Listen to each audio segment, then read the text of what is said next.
What's up guys, welcome back to another episode where today we'll be checking out the demo for Lover's Enigma. In Lover's Enigma, you investigate your husband's mysterious death while balancing complex relationships and personal trauma. Navigate a web of secrets involving a hidden cult and key characters. Your choices shape the story and lead to multiple endings. So we're no strangers to visual novels on this channel. I've played a few of them in the past. I'm currently going through Killer Chat. We did do Slay the Princess and I absolutely love visual novels. One of my favourites being Amnesia Memories. And one of the things that interests me about this one is obviously the mysterious death of our husband. As a side note, I don't know how long this demo is, but from what I can gather, it might be a lengthy-ish one. So I guess without further ado, let's check out Lover's Enigma. My name is... Oh, I just think of like Slim Shady. Hi, my name is... I kind of really want to put Slim Shady now or something like that. Let's go with... I'm going to do it in a feminine kind of one. The reason I say that is I've recently been doing, I say recently, I've been doing it for a while now, but I'm kind of waiting till I finish it. Doki Doki Literature Club. I didn't realise we played as a guy and I thought we was a girl, and it came up with this suggestion, or it might have been something like that. I don't know, but I thought, yeah, that would do, and then I realised it was a guy. I was like, I should have just put a Y on it. Anyway, I'm going to do it like that, you know, make it a little bit more feminine, I guess. Ever since I was young, my mother's voice dictated my fate, every word a reminder that my future was a tapestry woven from family obligations. The pinnacle of this was my arranged marriage to Kazuki. If I butcher these names, I greatly apologise. Ooh, I love the artwork. It kind of gives me Amnesia Memories vibes, just how, it's not quite the same, but it gives me that sort of, I don't want to say flashy, very striking visuals. Like, this character was very striking. A budding journalist my mother had met at a coffee shop. Lucky for her, he was in his late 20s too, and looking to settle down. Reluctance gnawed at me, but I accepted, more to quieten my mother's persistence than out of any real desire. Oh, love for Kazaki... can't even say his name now. Love for Kazuki never blossomed, yet his friendship became a comforting presence. His kindness a balm for my uncertain heart. Hang on, is this Kazuki? This person right here? Is that us? I don't know. Oh, it's a different... Okay, for some reason I thought it was a different... I didn't realise this was our husband. Then just weeks after our wedding he died, and I loved how all that shifted then. It was very ominous. Suicide, they said. Oh, that's chilling. There's something about the way he died. The timing felt wrong. Terribly wrong. Oh. Also, who's this person on our little, like, cursor? Yeah, what can I do? I'm an actor in a play, stuck in a role I never chose. Every move and word feels scripted by someone else, and no matter how hard I try, I can't escape the part I'm supposed to play. Well, it's very ominous, isn't it? I was thinking, what, 40 minutes since he died? It's been 40 minutes, all you hear is the relentless sound of your mother's voice. Oh, God, I mean, it is all very noisy, isn't it? Mum, I really don't think I'm ready for this. I like the way she talks. It is like a drilling into your head. Nonsense, dear, you're not getting any younger. Right. And it's high time you moved on. Rightio, forget your dead husband. Besides, Ryota seems like a nice young man and he's been asking about you. Oh, the noise. I know, but I still feel like something's missing, like I haven't properly said goodbye. Oh, sweetheart, always stuck in the past, aren't you? But how long ago did he die? You need to stop dwelling on what's gone and start thinking about your future. Ryota could be a good opportunity. Opportunity? Oh, God. Imagine if you were dating someone and said, you look like the perfect opportunity for me. I mean, they'd run a mile, wouldn't they? I'm curious about all these things that are popping up here. I'm guessing they're like our thoughts. It's not just about Ryota, Mum. There's something off about Kazuki's death. I can feel it. Just looking at it now, like, she never... Yeah, it is all her internal thoughts, isn't it? Here we go again with your wild theories. The police investigated and they found nothing. Cool. You can hear, like, I like how it made me jump. It's like how angry she is. You need to accept reality, Monty, and stop living in the fancy world. But what if there's more to it than what they found? What if Kazuki's death wasn't an accident? Ooh. Oh, I love how it went silent. Enough! I won't entertain your delusions anymore. You need to focus on being a proper wife and daughter, not chasing ghosts. Oh, I think certain cultures are quite like this, though, aren't they? So it's kind of interesting seeing it from a perspective where I'm from. It's not the norm. Oh, You like it? Oh, I really don't like our mum. Yes, mum. Good. Now I'll talk to you later. And remember, keep yourself together. We can't have any more embarrassing incidents like last time. What? What do you mean? You sigh and stare at the phone for a moment before glancing around the room. Your gaze wanders over to the shrine in the corner, its eerie presence casting a shadow over the otherwise mundane surroundings. Maybe mum's right. Maybe I'm just seeing things. Okay, so that was Kazuki. I find it very interesting that our mum looks like a very, she looks like a businesswoman. And then Kazuki kind of looked alternative, with the stripy clothes and stuff. So I find it very curious why we were arranged with him when he didn't seem very businesslike for our mum, if that makes sense. But I can't shake this feeling that something's not right. I can't hear myself think. You approach the shrine, a mixture of fear and determination coursing through your veins. As you reach out to touch his death photo, a chill runs down your spine. Ooh. And you can't shake the feeling that you're being watched. I like the sounds in this game. It kind of does, the moments do give me like chills or gives me thoughts. It's very, I like how it's been executed so far.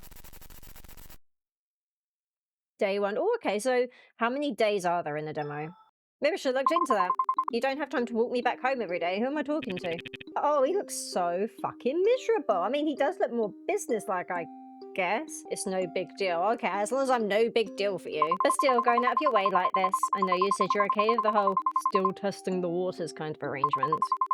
But I can't help but feel bad about it. You hesitate for a moment, trying not to sound too patronising. Anyways, thank you. I should head back. I don't want to take up any more of your time. Ryota's expression is still as unchanging as ever. Okay, just as miserable as ever. I said it's fine. Okay. I like how, for how he talks, it is very different. It feels very... He sounds boring, let's put it that way. It's not a bother really, I'm just making sure you get home safely. Oh, well in that case... Ryota's chuckle feels forced. As I look at him, I notice his smile doesn't reach his eyes. He either really doesn't... Like, he's either forced into this as well, or he's just a miserable bastard. Great, so same time tomorrow. Why is he just... Great, same time tomorrow. I don't know. Alright, thank you. Ryota looks at you and gives you that unreadable smile before waving goodbye. Okay, he's waving at us. You can't help but feel a pang of guilt and uncertainty as you watch him walk away. I mean, I guess you would, like, there's no connection and you're forcing something that's not right. He probably doesn't want to get too involved with me anyways. I know he's just trying to be nice, but he's better off with someone with less baggage, especially with everything that happened with Kazuki. You sigh softly, feeling the weight of your own problems. Maybe I should talk to Mum about easing up on her matchmaking. I don't think it's going to make much of a difference if I'm honest with you. Your task list is stored in your phone. Each day, new tasks will appear for you on the list. Okay, that's kind of cool. I like that. Completing tasks will cross them off for the day. Some tasks, like leaving instance for Kazuki, will appear every day. Okay, fair enough. Completing certain tasks will increase sanity, and for character-specific tasks will increase their affection for you. So imagine what we do and don't do will affect the ending we get. We can also save. Oh, this is really cool. I like this. I also like how it is black and white, but then you get the smattering of colours when we have like the cinematics of the characters like we did with Ryota just a moment ago. In the home screen of your phone, you can check your tasks in the task list, see your current contacts, look at pictures you've collected in your gallery, and check your emails, okay? That's sad. Hang on, who are these guys? I say guys, who are these characters? Exorcist? What? Haruki, that's... What the fuck is that? That's not what I expected his imagery to be for that guy. Ren, do not disturb. Kazuki, unavailable. That is sad. Imagine it was us. You okay? Blessed every day. Boss, okay. Hang on, why has boss got an M? Surely it should be a B? In your contacts list, you can view the details of all the important people in your life. By clicking onto their portrait, you'll be able to see more details. Okay. Oh, so it's Ryota... Is it reverses Ryota's first name or surname? In here, you'll not only be able to see their last scene, you'll also be able to see how much affection they have for you at the bottom of the screen. 50. So he's okay, he's mediocre with us. My childhood friend and colleague, we're now fake dating, no thanks to mum. Okay, so it is kind of weird. If you've always been friends and suddenly you're forced to be more than friends when you don't want that. Time to stop looking at your phone and start preparing to go home. I need my incense. In this part of the game, you'll be allowed to free roam around the town. You may explore the town from 8 to 11, very specific. When it reached 11, you automatically head home. Okay, fair enough. By clicking on the buttons centered outside the map, you'll travel to another area of the town. By clicking on the buttons centered in the map, you interact with the male leads and the various townsfolk. Be sure not to stay out too late. You wouldn't want to make Mum angry. Do we live with Mum? So, how old are we? I presume, since we're not getting any younger, we must be late 20s? Oh, heaven forbid someone in their late 20s is out past 11. I like this. It gives me Pokemon vibes. Or is that... do you see where I'm coming from? Like, you know, that would have been, I know it says pharmacy, but like, the Poker Center and how it's all black and white and retro. Oh, this is just so nostalgic right now. I like this. I like how they kind of implemented lots of different visuals in this game. I'm gonna go to the temple. See, I really like this and how it's just shifted again. You see an individual try to enter the temple, but the shrine priest tries desperately to stop him. Best not to intrude. Okay, I presume this is us on the cursor. I want to go to the upper street. I don't know why. Oh, sweeties! It's quite big then. So I'm kind of having a look, see how long like each move takes time away, if that makes sense. It seems to be closed today. Maybe you should visit the old lady that runs this place tomorrow. Well, maybe she doesn't open gone 8 o'clock because it's, you know, unsociable hours. I don't know. She's always kind to you and it's been a while since you've talked to her. Okay, so that took us 10 minutes. Go to the cafe. Would a cafe be open at this time of night? As you walk back home, you pass by a familiar cafe. The empty croissant wrapper that once contained a croissant from Yoko remains still tucked neatly inside your bag. Who's this? For a moment, you consider going in to thank her. So that's Yoko? But seeing how busy the cafe is, you decide against it. Maybe you can come back tomorrow. We'll just do everything tomorrow, apparently. Let's go to the alley, because it seems very suspicious. I don't know. Okay. The alley looks dark and musty. Oh, look! Is that us? No, can we collect some Pokemon? What the frick's this? Oh, it's a cat. There's a strange cat here. Yes, we have to pet the cat. Oh, look, his eyes lit up. Meow. Miyabi. It says strange cat, but then it's got a name. Can we touch it again? There's a strange cat here. Pet the cat again. Meow. Okay, we'll leave the cat, but it's kind of cool. Let's go to the strange office. This place seems shady, and there's faint music playing from beyond the door. Okay. Let's go to the lower district then, I guess. Oh, convenience store. Surely we can go here. It's not too busy or closed. You want to enter the convenience store, but there are a group of fucking hell. Can't we go anywhere? They seem to be yelling at the clerk. It's best if you avoid them. Fucking hell. Let's go to the police and let's tell them about the drunkards. Sorry, miss. I'm in an urgent case right now. Please leave your case details and information at the counter. We will contact you once we have a moment to spare. You go to the receptionist to write down your inquiries about Kazuki's death before leaving. I want to do the drunk people. Hopefully they'll contact you soon. Okay, can we click on anything else? I mean, I don't see the cat anywhere. I mean, I don't know if there's any other cats. I don't know. Let's go to the parking lot. Might as well. There seem to be a few delinquents hanging out at the parking spot. I can't even go to the car park. Ah, the joys of youth. They seem to be talking about one of their classmates. Guys, I don't know if I can do it. Do what? They're talking about Class B's beauty Mika-san. Everyone wants to be with her, man. He's right. Rumors say at least one guy from the current batch from every class has confessed to her at least once. Thrice, even. I don't think you've got a chance. And she's turned them all down. You guys aren't making it any easier for me. Hey, whatever happens, we have your back, Yamato. That's right, Yamato. Good luck, Yamato. What? Why are we suddenly involving ourselves? Okay. So we've been all here. Let's just go to the lower street again. Let's go to the pharmacy. Why not? Then we've kind of done everything in this area as well. You've already visited them yesterday. Okay. Maybe it's been best to visit them tomorrow. So everything's tomorrow. So we know where we're going tomorrow. We're going everywhere again. Okay, let's go to Riverside, I guess. Let's go to the river. We haven't gone to the apartments, actually. You avoid the river. It reminds you too much of Kazuki. Okay. Neighboring district. Oh, what's that? The Jizo, again, I apologize if I butcher any of these names. Statue looks at you solemnly. You feel his calming presence allude to you. I feel much more calm. I should head off.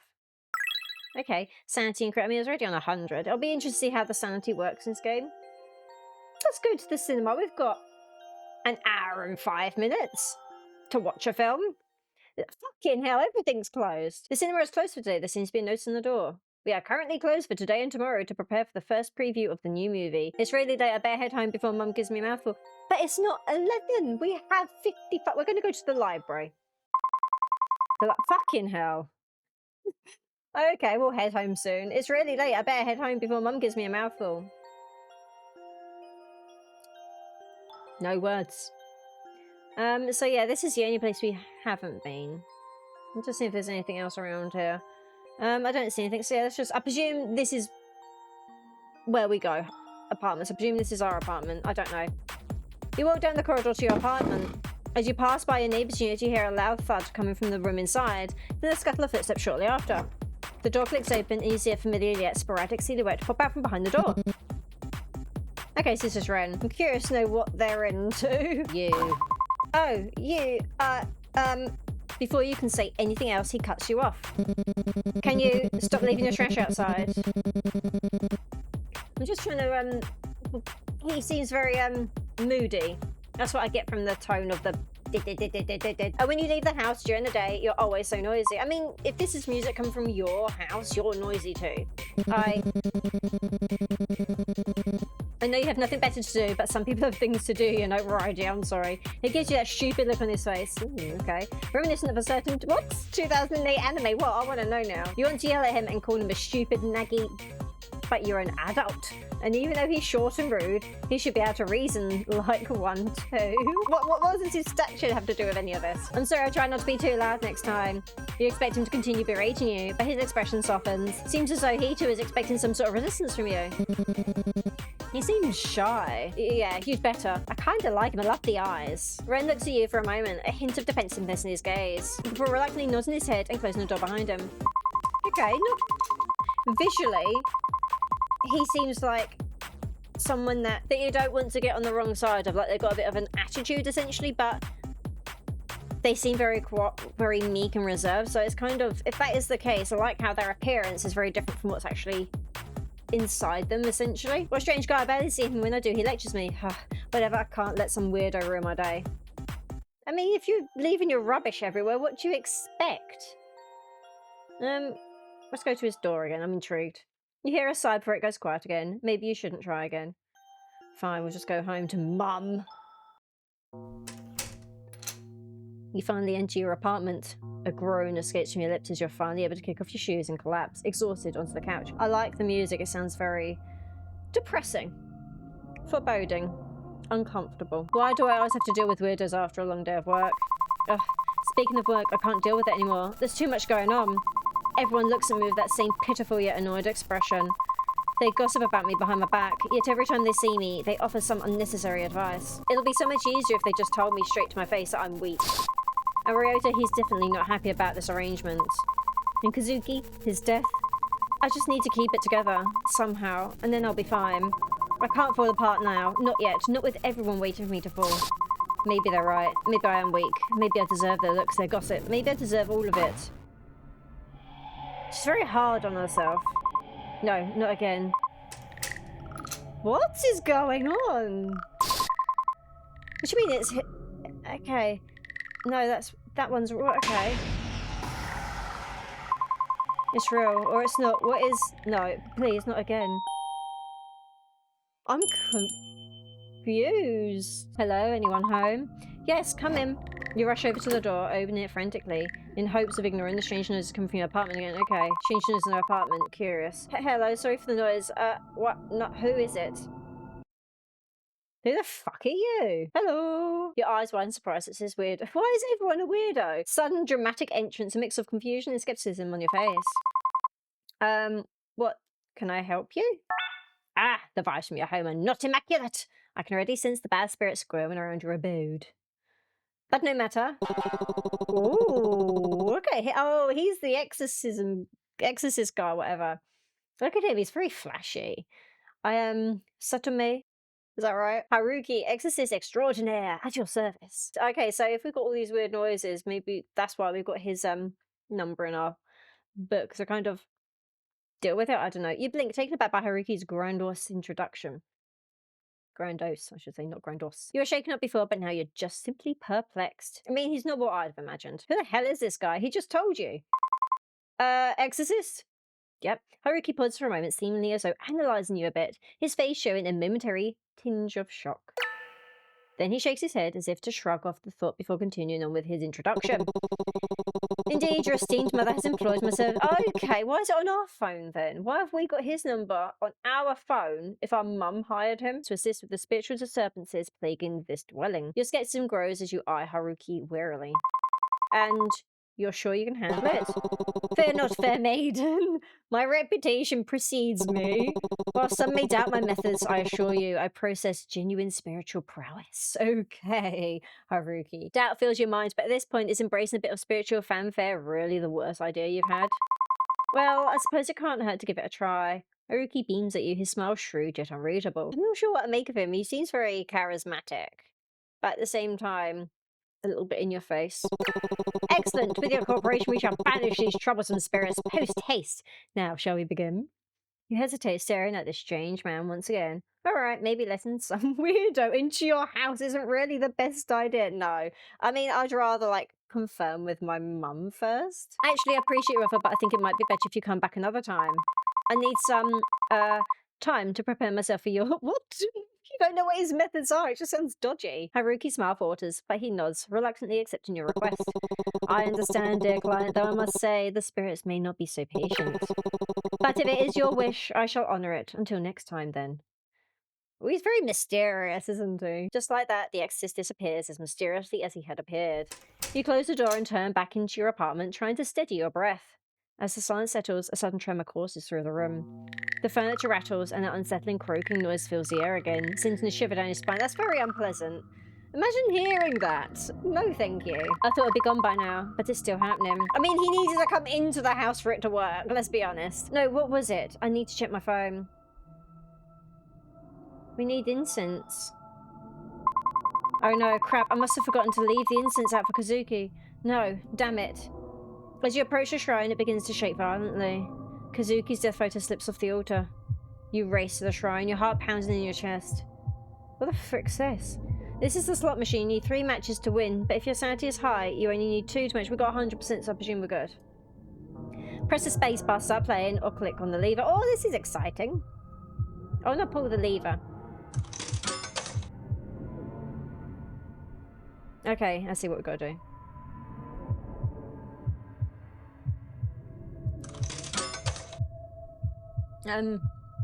It's not too bad. I don't know if it's going to get faster and faster the more we progress through the game. I don't know. You manage to catch the photo just in time, clutching it tightly as you stare at it. Your heart still beating loudly in your chest. Surprised at your own reflexes, you gaze at the photo longingly, wondering if some divine intervention had guided your hand. You take a deep breath, trying to collect your scattered thoughts. With trembling hands, you carefully place the photo back on the mantel. Stepping back, you let your eyes linger on the image, your heart heady with a mix of confusion and longing. The room feels eerily quiet, the silence amplifying the turmoil in your mind. Okay. Oh, this is chilling. Kazuki? Shit. I'm losing it again. That's not good. I need to calm down. I need to calm down. What did she tell me? What was it? The bathroom. Yes. I have to get to the bathroom. What, splash cold water? I don't know. Normally you would get actual help in order to keep yourself together. But that's not an option for you. At least not now. So this is the next best thing in keeping things under wraps. What? In this rhythm-based game, your goal is to match the beat by pressing... Fucking hell, I've now got to be ambidextrous or whatever. Arrow icons will appear on the screen in sync with the music. Hit the corresponding arrow key just when it lines up with the targets, and so I'm guessing it's just a distraction. The more accurately you hit the keys, the higher your score. Keep calm and steady your heartbeat, and remember, suppress it. I like this, because this is going to be like a thing that where you need to hurry and rush, so it's kind of counteractive for being calm, so I kind of like that perspective. Okay, let's see how well I do.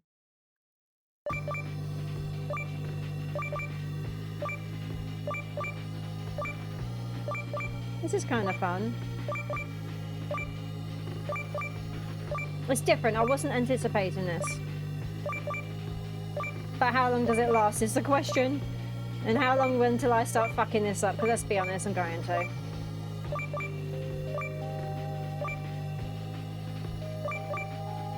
It feels like it's getting a bit faster, I think. Fuck. Missed one. It's fine, it's fine. They're doing alright at the moment. Fuck! They're not doing alright, I slipped.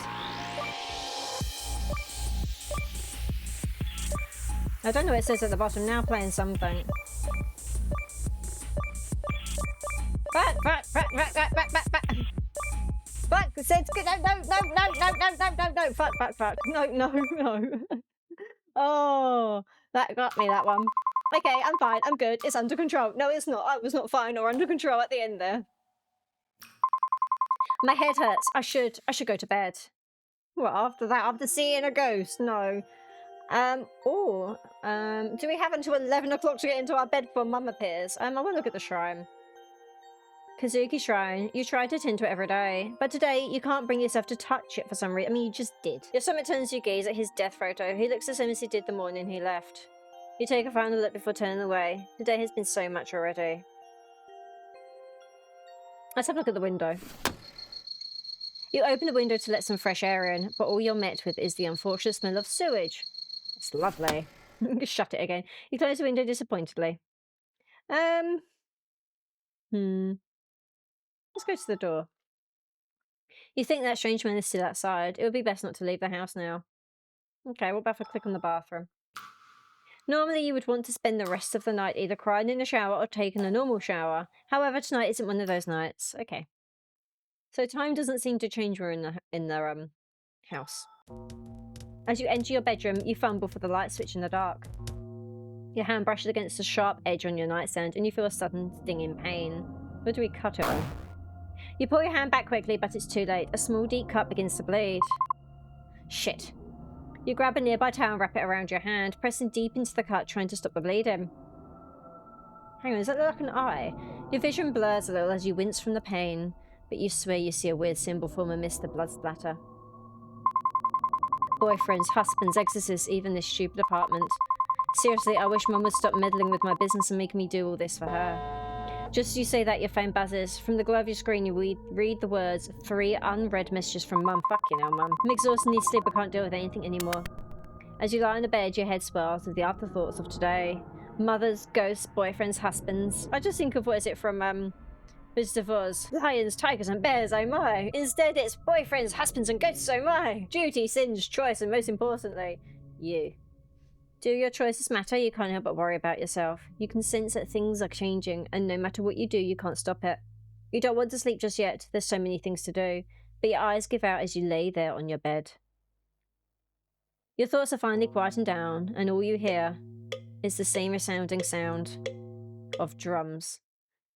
Okay, day 2.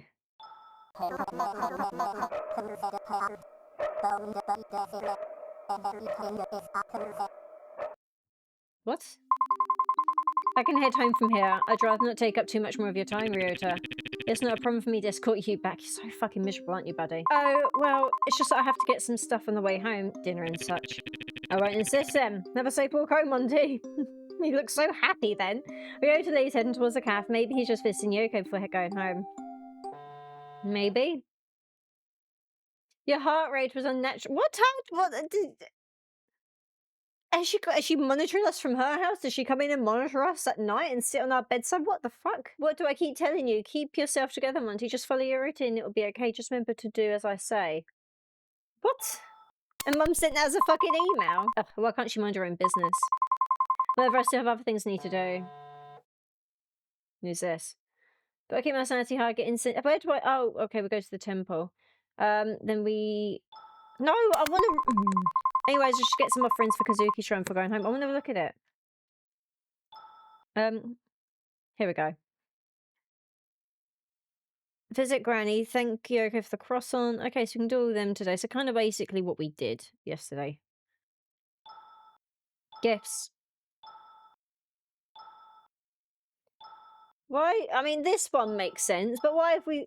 maybe that one, but why have we taken weird photos of her? I mean, I know it's obviously just as we progress through the game, but in theory, why has she got that on her phone? Okay, let's carry on and do the bits we need to do. Thankfully, the temple is still open at this hour. Okay, let's head to the... Okay, we've got that. Okay, exactly the same. Some interaction will disappear after an amount of time. Okay, that's interesting. Okay, I guess that's how that we see what they look like. They look like that on there. Additionally, any interactions involving the main characters will automatically advance time by an hour. Oh, okay, that's interesting. Let's go to the temple first. Okay. As you approach the temple, you see Haruki being hastily oh, it's him! Escorted out by an irate monk. Seriously, stop handing out your business cards to people trying to pray. This is a holy ground, not a business conference. Okay. Haruki, unperturbed by the monk's anger, tries to defend himself as he's pushed to the exit. Whoa, your boy on the grind for that bread, you get me? I'm an actual exorcist. I'm here to help. That's enough. We've had it with your antics. Leave before I call the police again. Jeez, I'm doing what's called marketing, alright? People need my help and I'm not going to stop spreading the word. I mean, she thinks he's kind of weird. I mean, why would I, in theory, speak up for someone that isn't a friend or a neighbour? So I'm just going to watch. As you stand by observing the scene, Haruki catches sight of you and grins cheerily. Oh, I like the way you just jump forward then. Ah, witness to my magnificence. You must vouch for me, dear client. This common man cannot perceive the ultimate force of my spiritual power. Right. But he's a monk who's had years of spiritual training, and I've taken a 30-day masterclass in exorcisms. Clearly, we're both qualified. Oh, I kind of like him. He's quirky. Are you comparing years of dedicated training and discipline to your online workshop? Hey, every legend has to start somewhere. Plus, I have a certificate and everything. Is it one of those online certificates that you print out yourself? It's legit, okay? Just because I took a modern approach doesn't mean I'm not effective. Oh, look at his tattoos. They're kind of cool. It's interesting that they look like circuit boards. Why am I even arguing with you? Modern approach or not, this is sacred ground and it deserves respect. Just as a curious thought, why are his eyes blacked out? Or blurred out? I respect it. I just think there's room for both ancient wisdom and new techniques. I'm here to help people in my own very effective and very real way. Why am I even bothering with this? Just get out. Hey, I thought monks were supposed to be all about compassion and sending. And come on, if I don't hustle and promote myself, who will? It's part of my charm. It's like they ushered him that way. This is a place of tranquility, not a stage for your antics. I'm going to call the police if you don't leave. Alright, I'll dial it back. But you have to admit, a bit of charisma can liven up even the most sacred place. The monk sighs and you swear he might just break his vow of non-violence. But he just ushers Haruka out of the temple grounds with an exasperated wave. I like how they just disappear. Oh, that amused me. Outside, Haruka waves you over with a cheeky grin. Well, that was something. You've got to admit, I really know how to stir things up. Yeah, you definitely make an impression. But maybe next time try not to get kicked out. Deal. But hey, it's all part of the adventure, right? Anyway, dear client, what brings you to this sacred ground? Surely you didn't come just to witness my flair. I came to get... We didn't come to see him. I mean, I think she's quite open about her deceased husband. What a kind-hearted wife, how commendable. Though I must add a little note, simply bringing gifts might not suffice to appease all spirits, especially those of the rather malevolent kind. Kazuki is not an evil spirit. I see. Forgive my choice of words, dear client.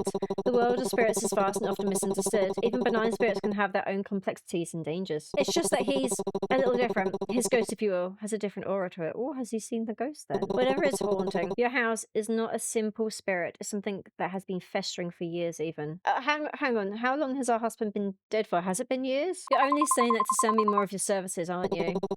Ye of little faith. Well, I would love to show you more of my abilities. Monty, this time I am being quite serious. Whatever's going on in your home is quite unique. As much as I enjoy the eccentricities of the unknown, your house guest is not something to be taken lightly. Thanks for the concern, I guess. I didn't think you'd be so accepting of my deductions. So is that true, or are you just making bullshit up then, Haruki? Are you finally growing to trust me and my spiritual prowess? Don't push it. Hey. But as long as you know that I do genuinely care, that's good enough for me. Anyways, I would love to stay and chat, but duty calls. Remember to contact me if anything happens. I'll be off. With a dramatic flourish of his coat, Haruki turns and heads down the temple steps, disappearing into the bustling streets. You watch him go, a mix of amusement and reassurance settling him. Despite his eccentricities, Haruki's presence feels undeniably comforting. Right, I had better go get Hazuki's incense while I'm here. Okay, so we've now got that. bitch. No, you fucking... I just wanted to drop it down. Look, I just want to... There we go. So... I want to do that. That's just a general thing. I want to go and see the cat. And maybe also thank her. We'll see what happens, I guess. Affection with Haruki increased. Oh, maybe we should have a look on the thingy. I'm gonna go to the upper street. Okay, we can go that way to the calf one, and then this way we can go to the calf. Like what? What? Fine. Okay, let's go to the sweet shop and thank the fuck. What time does it close? Am I being dense? I want to see the cat. Oh, Haruki's office. The cat is at the same spot again, but this time he seems friendlier. Yeah. Meow meow. The cat seems satisfied at your pats. Affection with Miyabi increased. It's really late. I better head home before Mum gives me a mouthful. So what else was on our list to do? So we can't... I mean, we could potentially visit the convenience store, but we can't do that. Should we try and go to the convenience store? Because I think it's just in the lower district anyway. The convenience store... Fucking... What time do these things close and all that? Because I have no fucking idea.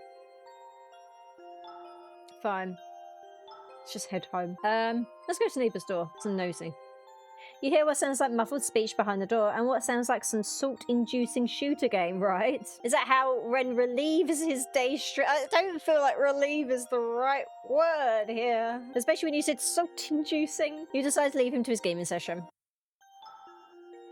Okay, we're home now. As you step into your apartment, a knock echoes through the door. A voice calls from the other side. Hello, is anyone home? What now? With a resigned sigh, you approach the door. When you open it, you're met by a woman standing there, her hands clasped together in a formal manner. Oh, I don't like the smile. This is very ominous. Have you found salvation through Hiroshi no Kami? Salvation? What do you mean? Hiroshi no Kami, the Divine One, offers visions and guidance to those who see the truth. He is the light in the darkness, the savior of souls. What the frick is this? You seem like someone searching for answers. Why not explore what he has to offer? Embracing his guidance might bring you the balance and peace you need to keep things in order. This is another one of Mum's antics. After all, in the midst of chaos, true balance is found through the light of the divine. No, I don't like her. Piss off. No thanks, I really don't want to. You try to close the door, but the cult, okay. Member wedges her hand in. That's a bit. I'd have done the foot, not a hand. Oh! I understand your reluctance, but Hiroshi no Kami's light is too important to ignore. This path offers salvation and purpose, and turning away now means missing out on a profound truth. Please reconsider. Our door is always open, but the time to accept his guidance is now. I don't want you. Okay, so you do this one.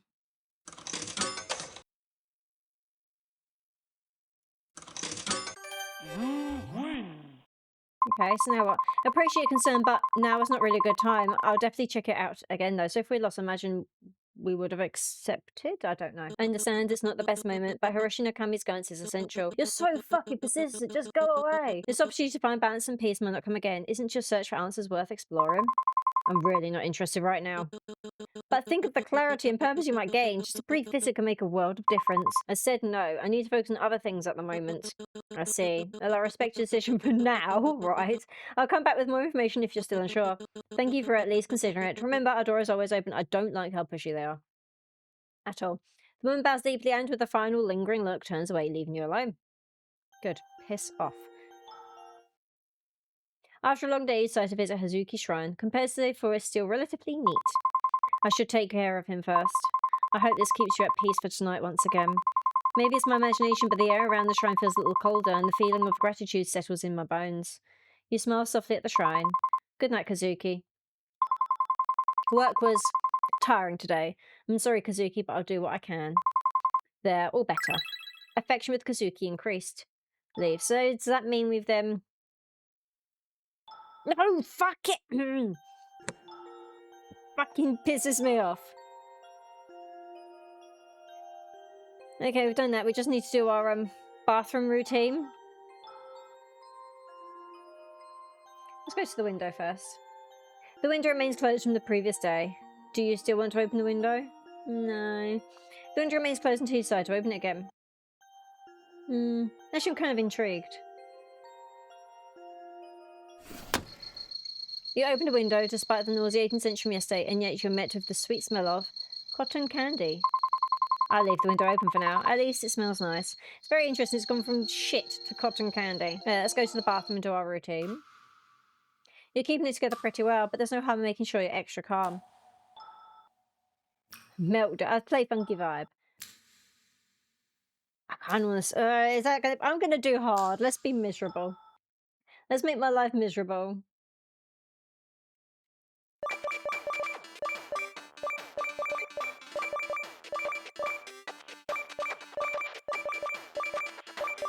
Yep. I'm just button bashing here. There is no method to this fucking madness at all. No method at all. This is not calm. This is torturous. Good job. 72%. I'll take that. Okay, I'm happy enough with that. So we should have... Fuck it, no. I'm not entertaining. Let's go to the bedroom.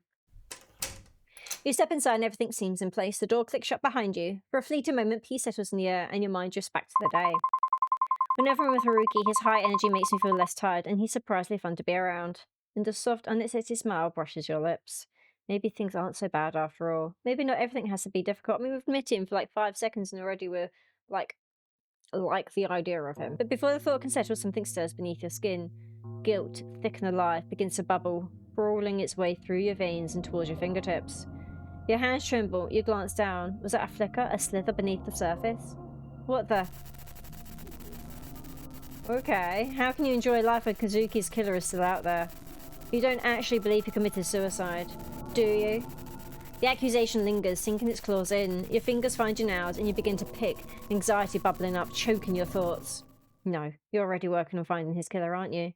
Yet the doubt coils tighter. Are you making any progress? It whispers, persistent. Who gave you the right to smile, to feel any joy when Kazuki is nothing more than ashes now? She's very, guilt-ridden. Maybe it is guilt. I mean, I didn't want guilt, but, like, I don't want to say depression, but she's being hard on herself. I don't know why I said guilt. Maybe there is some truth to what I felt or think. You're now sticking to your flesh, tearing at the guilt festering just beneath the surface. You claw at your skin, frantic as if somehow you can scrape away the guilt, as if those phantom insects crawling beneath the surface will stop moving, will stop whispering. It's that again. I mean, if it happened yesterday, that's a scar. It's probably more like a scab. The scar in your hand throbs sharp, biting, and suddenly the wound opens again, fresh blood dripping down your wrist. Your head pounds a drumbeat of dread. A knock echoes from the door, soft but familiar. The cult again? No, it's probably Mum. Panic seizes you and you run to the bathroom, desperate to escape, to wash away the dread crawling up your spine. So rather than opening the door, we just jump in the shower. You splash cold water in your face, but as you glance in the mirror, something flickers behind you. A shadow. A presence. Your stomach twists violently, bile rises, and you hurl the days. I thought it sounded like someone's being strangled. She's just being sick. Then without warning, the lights snap off. Darkness engulfs the room, thick and suffocating. The only sound is the low, menacing hum of the ventilator and the running water, filling the void. And then, footsteps. Thumping, scuttling. Someone is outside the bathroom door. Oh, that's chilling. Monty. A voice calls out to you. Mum? No, it can't be. She's far away, too far to be here. You shake the thought away, but the thumping grows louder and cold seeps into your bones. The wound in your hand bleeds more, pain shooting up your arm. Kazuki? You whisper a prayer, barely audible. I'm sorry, please, I'll find your killer, I swear. Your phone buzzes in the dark, cutting through the tension. A notification flashes. It's from your mum. Remember to call if you need help. Your heart clenches, a bitter laugh slipping from your lips. Fuck that, I'm not calling that bitch. But then a colder thought cuts through the fear. Who are you calling? I mean, she made the thought of, like, him being quite comforting. I'm kind of tempted. But let's say, I'm going to do that one. Your hands trembled as you pulled your phone out to call the only person you knew who could deal with this. Ring, ring. Click. Hello, dear client. Are those pesky spirits being restless again? Or perhaps they're moving things around your apartment? Is this like a voice message? Fear not, my services are always at your disposal. You are so taken aback by his precise knowledge of your predicament that the rest of his bombastic greeting went right over your head. Oh, so he has answered. How did you... Anyway, you're right. Things in my apartment were moved while I was at work. I swear my apartment was empty and no one was home. When I got back, everything was a mess, and something felt off. I didn't know what it was, but it felt... Was the apartment a mess? Supernatural, perchance? Please just come over and help me. Of course, I'll be there shortly, milady. Oh, he's so charismatic. Beep, beep, beep.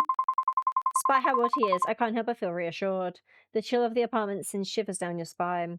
And so, partly against your better judgment, you step out of your apartment to wait for Haruki to arrive. I mean, you could just wait for him by the door. When the steady tapping of Haruki's shoes finally echoed down the hallway, the sun has already started setting. He waves at you before grasping the doorknob and opening the door with a flourish. After a brief moment, he pauses in the doorway, turns, and gives me a wide grin. My, this is quite the energetic spirit we have here. Of course, this will not be an issue to me. I would advise that you step back a little bit, milady. You obediently take Haruki's advice and take a few steps back. Haruki, almost in a strategically like fashion, places candles around my apartment. He then comes back to the doorway and prepares to chant. The very air of the room starts to feel charged as Haruki's voice takes on a melodic quality. Words I have no understanding of flow like water from his lips. His hands trace intricate patterns through the air, the candles flickering wildly as the flames dance erratically in non-existent wind. It doesn't take long for the room to fill with unsettling energy. A chill runs down your spine as a cold draft rustles the curtains, sending shivers across your skin. The melodic chant is suddenly interrupted. What?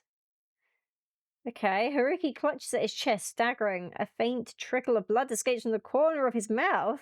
Each cough sends specks of blood splashing onto... They're making a mess. Stop it. The room is filled with the sounds of his laboured breathing. And the eerie silence is only accompanied by the ticking of the clock. It sounds like he's... like... his lungs are filling with blood or something. The flickering candle slowly calms as Haruki straightens slowly, wiping his mouth with the back of his hand only to unsuccessfully smear it instead. It's fine. Just a particularly strong spirit I'll manage. It doesn't look comfortable. Though something like this can't possibly stop the strongest exorcist around here. Alright. Of course, something as minute as this can't keep me down. With the strength of 1,000 suns and the wisdom of ancient sages, I shall vanquish any spirit that dares disturb your peace. But a bit of magic protection won't hurt. I picked this up from the temple today. What? Did you steal it? It's not as strong as me, of course, but it does work. And even if it doesn't, it does add as a cute little addition to your bags. I mean, that looks very questionable. Oh, I thought he was on about those beads in his hand, not this. Haruki digs through his bag and pulls out a small lucky charm with a cute cat face on it. Please have it. Thank you. What do you mean it looks like him? I mean, honestly, my first words were, did you steal it? I'm gonna go with that. How little faith do you have in me? I, borrowed it. Borrowed it, huh? You're not planning on return now, are you?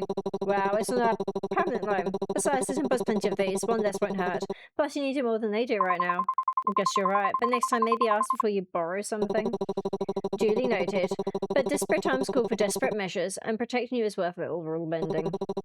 Its charm is special. It has an extra layer of protection that most don't. Well, I do feel a bit safe with it around. Thanks, Haruki. Anything for you, milady? All his waving around leaves his sleeve pulled up, revealing tattoos on his arm that seem closer to carvings than ink.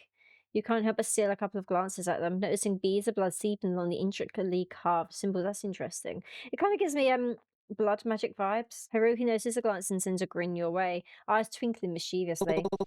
These old things, they're my best kept secrets. People say they're a map to buried treasures, but I'm afraid it's just my way of keeping things interesting. You're bleeding, though. It's something to be worried about. What kind of exorcist would I be if I were afraid of old blood? I'm fine. Besides, it hurt a lot more when I got them. You hand him a towel as you take a seat next to him. Still, though, it looks painful. You hesitate, thinking about whether or not to ask Haruki about them, but he senses your curiosity and speaks up anyway. They're protective force that I won't ever lose a battle with a spirit. But if you're so strong, why do you need them? Maybe that's gives him the strength. There's no shame in relying on an extra layer of protection. Sometimes there are enemies you can't fight alone. And besides, they look pretty cool, don't they? Yes, like they do. As to the whole mysterious exorcist vibe, like I walk straight out of an anime or something. You roll your eyes, smirking at his cheekiness, but your smile fades when you see Haruki wince in pain. He's still hurt, his wound is still bleeding, and there's a ghost in your house.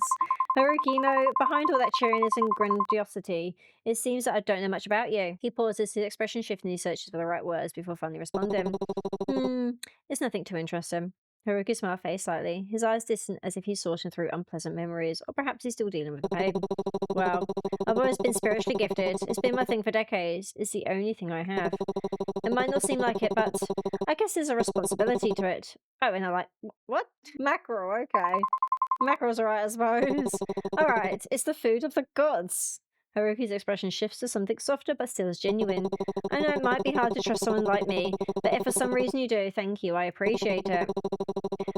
I don't know if he is a nice guy, if he's being overly nice to throw us off guard kind of thing. I promise I'll tell you everything someday, maybe over some fried mackerel, no thank you. You give a soft chuckle at his playful remark as he returns to his usual demeanour. He adjusts his sleeves to conceal his tattoos once more. The little ritual I did should keep them quiet for a while, but watch out, this is one persistent spirit.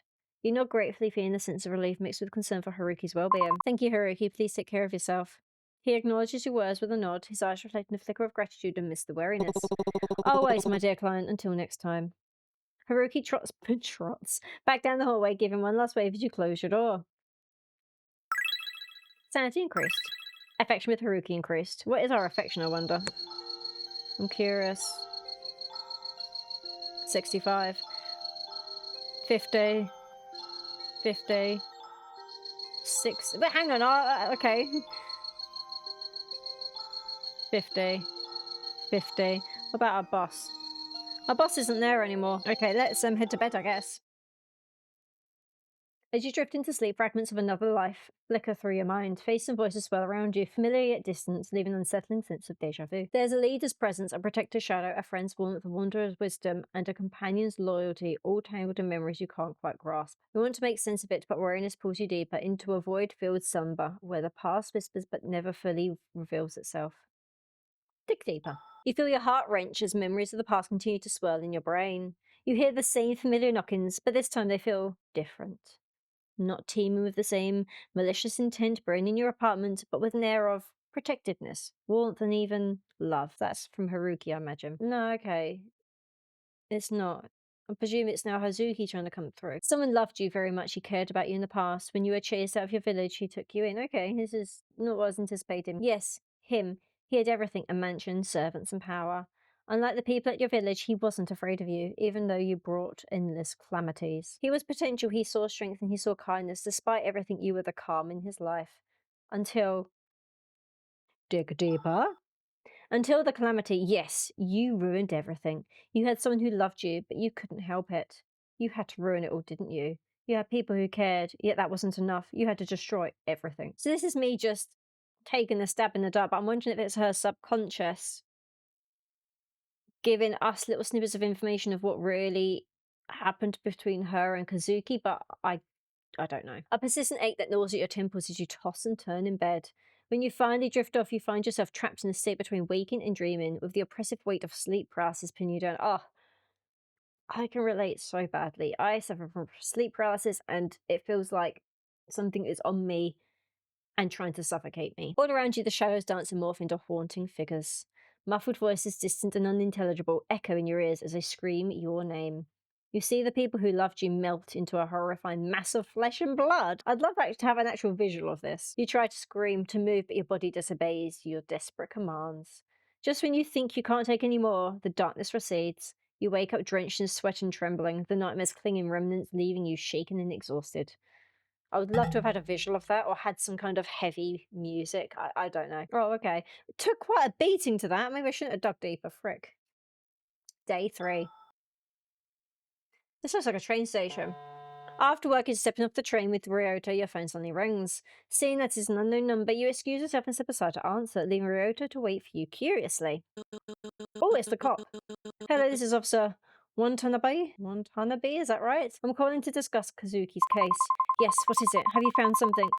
Did you find his body? Hang on. Hang on. If this is suspected suicide, how can they suspect it's suicide if they've not found his body? Surely it'd be a missing persons case, or I don't see how it's being deemed a suicide. Actually, we didn't find anything. We've thoroughly investigated the matter and the evidence all points to a tragic suicide. We believe it's time to close the case. I understand this is difficult, but continuing to push won't change the outcome. How? You've not found his body, from what I can gather. So you think, oh, he must have... How can you pin that on suicide? You can't be serious. There are too many unanswered questions. I know there's more to it. Kazuki wouldn't just end his life like that. His body wasn't even found, and that suicide note was clearly fake.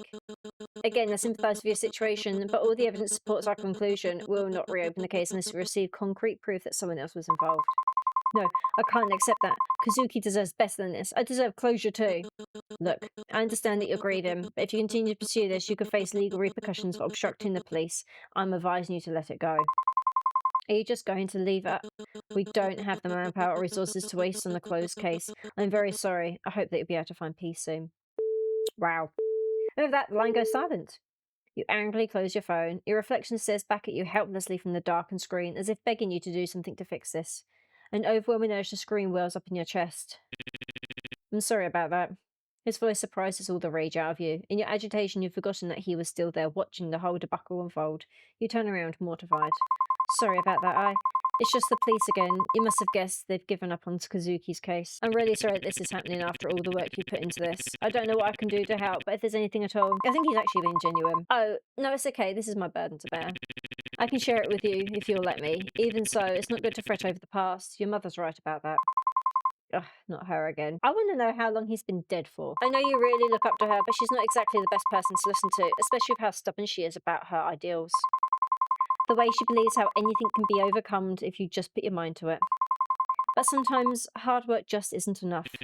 I know how headstrong your mother can be, but that mindset did help me and Yoko out of everything. Vaguely recall how your mum was there for Ryoto and Yoko back in school. What? She helped them to escape their abusive home, so they brother and sister? Always listening and supporting them as their teacher. It's a memory that sticks with you, especially when you think about how different things were for you. She means well and she cares about you. Does she know? The words come out tense and bitter. You can't help but feel angry at your mum for pressuring you even in her absence, at Ryota even though he doesn't know any better, and at yourself. Ryota senses the change in tension, clears his throat. Today's been a long day. Should we grab some food before I take you home? Yoko's been going on about this new pastry at the cafe. We should give it a try. I mean, I think it's nice if we kind of going steady, testing the waters with him. You hesitate, unsure of whether to accept his offer. On one hand, you're annoyed at his blind admiration to your mum, but on the other hand, you know he's not doing it on purpose. Yeah, we'll accept. Alright, I'm a bit hungry, so let's go. Ryota smiles warmly at you, his concern momentarily fading. Alright, let's go. Affection with Ryota increased. Oh, you never know, we might actually fall in love with him. Ami-chan. Is that right? I don't know. Are you here to see me? Ah, and you're here too, I guess. Who are you talking to? Are you 12? You're always so sensitive, Ryo.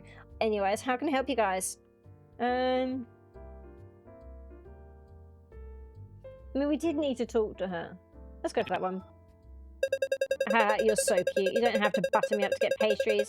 I always save some for you in case you drop by after work. You know, I'm not here for that. That's just a bonus. The real treat is talking with you. Look, he's so like, hang on, I invited you here. Thank you, Ami-chan. Your sweetness is wasted on someone like my brother. Seriously, I'm right here, guys. We're only joking around. And besides, it's not like you guys are actually dating, right? We're testing the waters. Here, this is for you. Yoko hands you a golden and flaky croissant. Enjoy. You're never that nice to me. Because you don't deserve it, but Ami-chan does. Anyway, we've just gotten some new pastries that are to die for. What will it be? Ooh, I don't know what that is. I'm not particularly keen on them. I don't know what that is. I'm gonna go for the chocolate crepe. Sounds great. I'll take that over there. Ah, chocolate crepe, thin and golden, filled with gooey chocolate. Add drizzle syrup and whipped cream, and it's a dessert heaven. Maybe I should have done the other ones, that way I could then be like, ah, that's what that is. And what about you, Ryo? Just a coffee for me, thanks. Oh, you're very miserable. Alright, coming right up. You two find a seat and relax. As you find a cozy corner to sit in, you can't help but notice the warmth in the cafe, a stark contrast to the cold conversation with the police officer. Ryota's attempt to lighten the mood doesn't go unnoticed, and you start to feel a bit of the day's stress melt away. At least he's trying. Shortly you see Yoko bringing over the pastries and coffee with a cheerful smile. Here you go, enjoy. Thanks, Yoko, this looks delicious. Anytime, Ami-chan. Just remember you're always welcome here. You take a bite of the pastry, and for a moment everything feels a little bit better. Actually, I just need to get out of the house for a bit. It's been a rough day. Work's been stressful, Mum's been on my case, and Kazuki, it's all just a lot. And with everything that happened, especially last month, Abruptly, you realize that you're rambling about your troubles. You immediately clamp your hand over your mouth and look up at the siblings, hoping that they haven't been too put off by your negativity. That's okay. Don't put too much pressure on yourself, okay? You're already doing a good job handling everything, especially with what's going on. I know what I said earlier about your mother's mindset, but it's also about your own strength. You're doing great. Thank you. You can always rely on us. You know, we're always cheering you on. Ryoto nods in agreement. You feel supported. Despite everything, you are loved. You spend the rest of the night with them, talking about mundane things as you enjoy your dessert. Maybe you'll be alright. Not in the long run, but just for tonight. You're so fucking pessimistic. I won't be alright in the future. Eventually the cab closes and you part ways with Ryoto and Yoki, feeling a bit lighter than before. So I can do our little chores, I guess. The walk home is quiet. The night air cools against your skin, unless we can't do anything now. Okay. As you step into your apartment, the weight of the day's stress seems to settle back in, but the warmth from your night out lingers. Another exhausting day of work is finally over. I hope tomorrow won't be as bad as today. Just as you're about to close the door, you feel a pressure on the other side. A foot wedges between the door and the frame, stopping you from shutting it completely. I'm wondering if it's going to be Ren for some reason. Oh no, it's not the fucking cult again, is it? Not this again! Although reluctant, you didn't have much of a choice but to reopen the door. Just keep hitting the door in their feet and they'll fucking get the message. Yes, how can I help? You trail off as you count a group of 4 men standing outside the apartment. I see 3. 1, 2, 3. They don't look particularly friendly. There's something unnerving about them. Apologies for the late visit. I believe your mother has mentioned that you've been experiencing spiritual issues. You shake your head. My mother? What are you talking about? I think you've got the wrong person. I'm not sure who you... You might not have noticed it, but Hiroshi Nakami's influence has already touched your life in ways you don't yet understand. I'm wondering if Haruki is actually part of this cult, but he's sort of doing it separately, if that makes sense. Then that way they still get what, like, the cult gets what they want, but he's doing a different approach to get people in. I don't know. We understand this must be overwhelming, but Hiroshi Nakami sees things in you that you may not even realize. His guidance has already found its way into your life. I don't understand. What do you mean? You try to shake the confusion out of your mind, but the mention of this Hiroshi Nakami fills you with unease. He chooses his followers carefully, those who seek answers, those who are lost, those who are searching for something greater. And you, miss, have already begun your path without realizing it. Hiroshi Nakami offers peace, clarity, and understanding. His light can guide you through the darkness and alleviate these spiritual issues that you have. All you have to do is let him. You take a cautious step back, trying to shut the door again, but you can feel their presence looming. The cultists hesitate, their eyes scanning you like they're deciding what to do next. The man who spoke earlier steps forward, his gaze focused and intense. Miss, we understand that our arrival is sudden, but this path we offer isn't one you should turn away from. Hiroshi Nakami's light is already in your life. It has touched you in your dreams, and it can give you more than you could ever imagine. You tense up. It's not like last time. There's a force behind his words that makes you feel trapped. I don't know what you mean. I've had weird dreams, sure, but that doesn't mean I need your guidance. I'm fine on my own. Another cultist firmly pushed a little closer to the door. That's where you're wrong, miss. You've been searching for something, haven't you? You don't even realize it yet, but Hiroshi Nakami sees your struggles, your doubts. The light he offers can give you the peace you're craving, the answers you've always needed, but only if you accept him into your heart. Another cultist steps closer to you. Oh, piss off, people. Get out. Oh, that would really wind me up if people were trying to push into my house. Hiroshi Nakami can see your fear, your uncertainty. You're standing at a threshold of something far greater than yourself. We are offering you the key to unlock your potential, but you have to choose to step forward. Don't let fear keep you from the truth. You feel your stomach tighten, the pressure of their words hanging in the air like a heavy weight. I don't need anything from you. I'm fine, just... No, you're not fine. Fine. I'm not fine then. You're hiding from the truth. It's obvious, and you've been running from your own destiny, from the path that Hiroshi Nakami has set for you. But his light is unwavering. His purpose is inevitable. I'm not interested in this kami of yours, okay? I'm just thinking of I can't think of how it's actually pronounced, but like Kamehameha, whatever it is from freaking Dragon Ball. I just want you to leave me alone. Listen to yourself. You can feel it, can't you? The restlessness inside you. Hiroshi Nakami will calm that storm. All he asks is that you open your heart, trust in him, and allow him to guide you. You know that deep down, you won't find peace until you accept him. You feel a cold chill running down your spine. This isn't just a request anymore. It's an ultimatum, and you start to realize that the more you resist, the more they're going to push. Miss, please, you don't know what you're turning away. Hiroshi Nakami offers you everything you've ever wanted. Purpose, clarity, belonging. Can't you see? The truth is right in front of you. Stop fighting it. Let him in. You'll find peace. You'll find strength. Just open your heart to him. Feeling the weight of their words pressing you, anxiety starts bubbling up. You don't understand. I don't want this. I don't want your salvation, your kami, or whatever it is you're offering. Just leave me alone. A look of disappointment flickers in his eyes before he exhales almost sorrowfully. We were hoping you would come to this on your own, miss. We wanted to offer you guidance, not for— Fuck it, go away! I don't like them. But it seems you're still not ready. We'll be back. Hiroshi no Kami's light will reach you eventually. Everyone finds their way to him in time, but you'll have to face him, whether you're ready or not. The cultists begin to step back, one by one, but their eyes linger on you almost as if they can see something you can't. The weight of their gaze lingers long after they disappear down the hallway. You close the door, your heart pounding, panting, feeling the strain of the encounter. They want to accept their kami and aren't giving up this easily. They're going to keep coming back to push me to their side. I am curious about it, though. However, before you can crash onto the couch as you usually do, you see her. An all too familiar presence seated with a rigid stillness that sharpens as she looks up, disappointment carved into her expression. Why are you doing this to me? What, is she there? Has she just been sat the entire time where these blokes are trying to push their way into the house? Do you know who called me today? The police. Again, and why? Because of you. Prime Sakazuki boys. Hang on. He was your son-in-law, but apparently it doesn't matter now. And you've arranged the marriage, but you still don't care. How many times must I tell you? This curiosity will be your ruin. Mum, please, I don't need— Need? This isn't about what you need. I'm not offering help. I'm telling you what has to be done. Everything you're missing, I've already laid out the answer for you. Part of me is wondering if she's going to destroy the shrine. I'm giving you solutions, but you're the one that's not willing to change. It's you that's the problem. Thanks, Mum. Ryota, the exorcist. Mum, I'm trying. I really am, but— Trying? But pushing away the people I send your way? Imagine my shame, knowing you treated those with wisdom and respect like common intruders. You were the one who sent those weird religious people to my house? Mum, they're complete strangers. Weird? What's your tongue, girl? They've grasped truths you'll never understand, and you turn them away. You are unwilling to change. I'll be honest, I would be like very against random strangers trying to push their way into my house and trying to push their beliefs on me. Mum, I don't need them. I don't need— They can help you find peace if you let them. If you let me help you. Her gaze pierces through you, and then a calculated shift. Her voice softens to a deceptive murmur that chills your skin like the calm before a storm. You won't have to bear these burns if you just listen. All I want is what's best for you. The room feels as if it's closing in, shrinking with every word that slips from her mouth. Her voice relentless and insistent, sinking into you like a weight pressing from every side.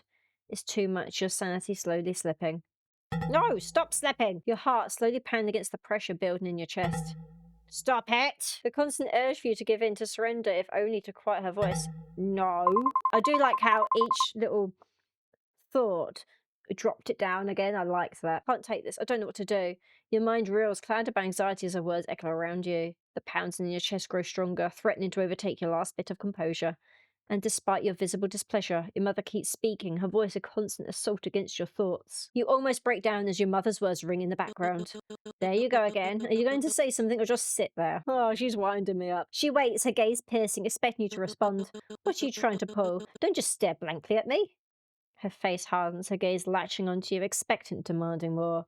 Your grip falters, nearly slipping entirely when, suddenly, a voice, soft and familiar, echoes in your mind, cutting through the clamour. You don't have to do this alone. Your eyes gaze over to the phone in your hand. You don't have to deal with her ramblings alone. Yes, you can always get help. Is this like thinking about Haruki? I'll have to call someone, but Rota's nowhere nearby, and Haruki, who knows where he is right now? Ren could be an option, but he's hardly the type to calm things down. If no one's going to get here right away, then I'll have to keep her distracted until they do. But who should I call? Ghostbusters! Oh, I mean, I'm tempted to do Haruki because we've kind of been leaning on him.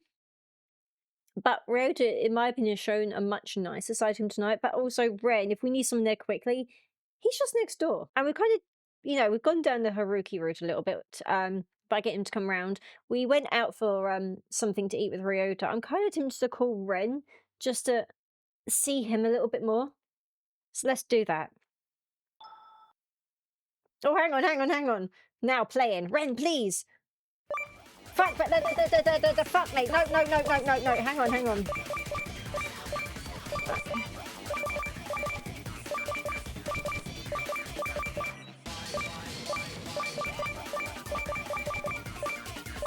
Right.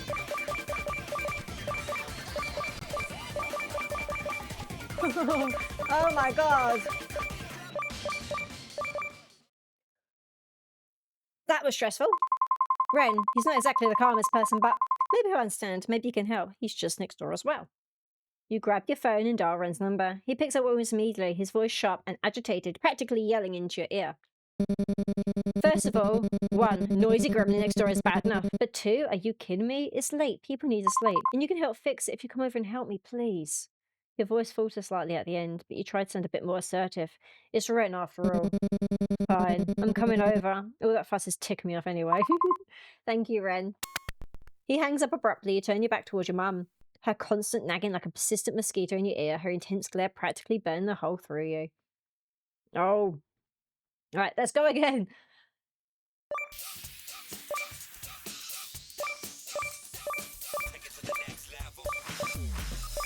I do like the music. I do like this as well.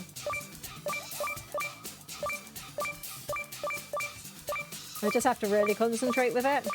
I mean, right now it's not too bad, in honesty. But we'll see.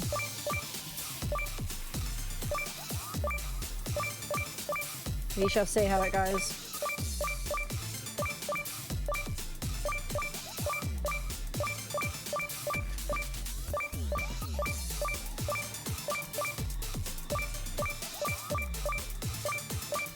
Kind of gives me like Run DMX vibes.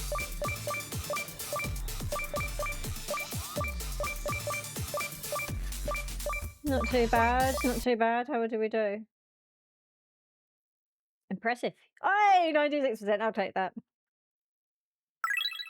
Oh, come on, up it a little bit more.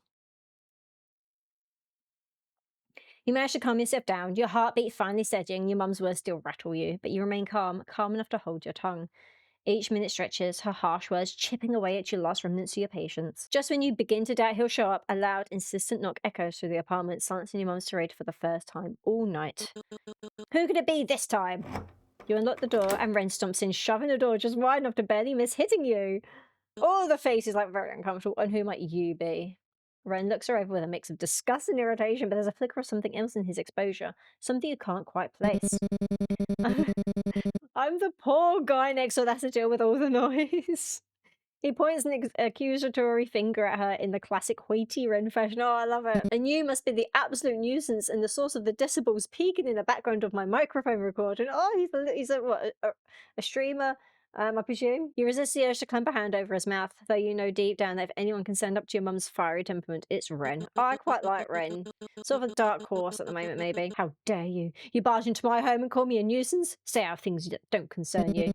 Too late, your scream was so loud they'd call you the Queen of Banshees. I thought it was the damn fire alarm with all the heat that was going on next door. Stellar performance, by the way. Oh! I love Ren. Your mum's grip tightens at her side, her arm lifting ever so slightly, and for a moment you think she might actually swing at him. Despite the satisfaction of seeing someone finally stand up to her, you quickly step in before things escalate. Mum, this is Ren, he's my neighbour. I can see that, and he's also rude, disrespectful, and completely uncouth. Ha! Takes one to know one, doesn't it? Okay, Ren's just here to let us know this conversation is getting a bit loud. Maybe we can continue this another time. Another time? Do you think there'll be another time with the way you're acting? Get a grip, you wouldn't even need a second chance if you just listened to me. I have the solution right here. Ren clicks his tongue, his scoff echoing through the room. And what might that be, O great oracle of wisdom? Enlighten us all with your divine brilliance. You see the anger ignite in her eyes as she storms toward him. For a moment, it looks like she might grab him by the collar, but she visibly reins herself in, hands trembling at her sides. Listen here, little weasel, you're nothing. Just a pathetic nobody who isn't even worthy of knowing what I have to say. Oh, please, and what pearls of wisdom might that be, huh? Some recycled religious mumbo-jumbo? Let me guess, the spirit shows us to carry out this divine mission. Right, get a grip, lady. Don't you dare. You don't know what you're talking about. Oh yeah, enlighten me then. Tell me all about how I'm too blind to understand your sacred mission. I'm warning you, you'd better stop right now. They both stubbornly step forth, neither wanting to back down. You think now might be a good moment to step in before anything escalates further. I kind of don't want to. Is that bad?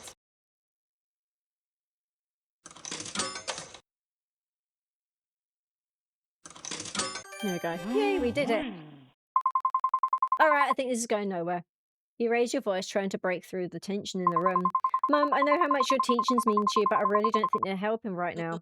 No, they are helping. It's just you and this cretin who are the problem. Ren steps forward, his tone suddenly calm but firm, cutting through the chaos like a knife. Wisdom is best received by those willing to seek it. Isn't it how it goes? Oh, touche. Your mum's head whips around, her glare sharpened to cut steel. What could you possibly know about our teachings? Those who force their beliefs risk driving away the faithful instead of guiding them. Isn't that in the same scripture you hold so dear? Forceful but not too forceful. Isn't that the balance you people always preach about? For a moment, your mother freezes, her lips tightening as his words hit a nerve. Whatever Ren is saying seems to have worked a number on her confidence. How dare you preach to me about what I know best? Who do you think you are? I'm just someone asking if I'm wrong. To accept truth strands with open hands is the highest form of absolution. Or am I mistaken? Her expression falters, the weight of his words pressing down like a mirror held her ego. Look, I know how you religious types are, but right now you're doing more harm to your daughter than good. He glances at you, and for a brief moment you feel an unspoken understanding pass between you. So maybe think about what's best, not for you, but for her, no matter how much you think you'll help him. Your mother hesitates. Ren's words might actually be appealing to her consciousness, one that you never knew she had. I'll let this go for now, but only because my teachings tell me to take the higher path. Yeah, right. But I won't let this matter rest. I won't stop disciplining my daughter just because some kid tries to preach to me about my beliefs. Surprisingly, Ren remains silent, his expression unreadable. What's the matter? Nothing to say now? All that confidence gone? I just hope someday you'll realise not everything revolves around you. No, if she's... I get the impression she's maybe a little bit narcissistic, and narcissists... They can't grasp that, so it won't be the case, you little... Alright, Mum, please, it's late. Just leave this for another time. Your mother's glare lingers, but after a long moment she backs down, storming out of the apartment and slamming the door behind her. You'll regret this, both of you will. The apartment falls silent, the tension still lingering in the air. I'm very curious to see how it had gone with either Haruki or Ryoto, until Ren's dry scoff breaks the silence. Your mother is a real piece of work. Yeah, if she was painted by a much angry and resentful Da Vinci. Ren lets out a scoff. Well, at least she's gone for now. You hesitate for a moment, caught between your burning curiosity and the hesitation to pry, but your need to know wins out. Hey, if you don't mind me asking, how do you know exactly what to say to get her to back off from her religious fervour? Ren hesitates for a moment, that same uncertainty flickering in his eyes. It's always the same with people like that. You just throw out some religious jargon and they'll eat it up. But you knew exactly what to say. You had the right phrases, the right words. You felt like you've done this before. Ren's expression tightens, the uncertainty deepening him. Look, I know people like her. Over time, you learn how to handle them. You start to recognise the same phrases they use to convince each other. You want to push further, but something about the way Ren's eyes avoid yours, no matter how much more prodding you do, he drops the matter. You bite your tongue. Maybe someday he'll open up on his own terms, but for now you decide to let it go. But, thank you for coming to my help. Don't worry about that. I didn't do it for you anyways. Well, not most of it. It was also for the benefits of our neighbours who are trying to sleep here. You bite your tongue. Maybe someday he'll open up on his own terms, but now you decide to let it go. Still, thank you, Ren. I really appreciate it. Ren looks away in classic 90s shujo, is that right? Fashion? Yeah. He coughs and expectantly meets your eyes with more seriousness than you're used to from him. I just hope you'll be right. I know how hard it can be to deal with someone like them. Thanks. I think I'll manage. What's another 30 years of mummy issues, right?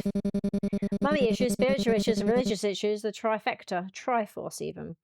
You can't help but muse at his little quips. After everything you've seen of Ren, you realise there's more to him than just being snarky and hot-headed. It's not all arrogance or bitterness, it's a defence, a shield he puts up, and somehow that makes you feel less alone in your own sharpness. Maybe your sarcasm doesn't make you a bad person, like your mother always said.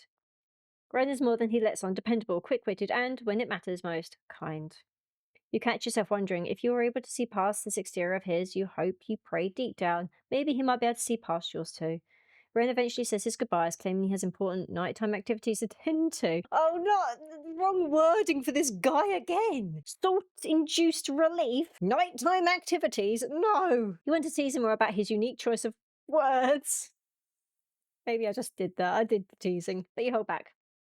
He's likely heard enough sarcasm for one night. After exchanging your farewells, you settle in for the night, a quiet sense of relief washing over you. In learning more about him, you realise he's no longer just a neighbour. Maybe, just maybe, he's become something more. A friend. Okay, we liked that. Oh, I wonder what our affection with him is now. Let's have a quick look. 60. So we end up by 10. I like how you got a little bit of information there. What does it say about... It doesn't really change much, only increase a little bit. A bit of an oddball, fair enough, right. Okay.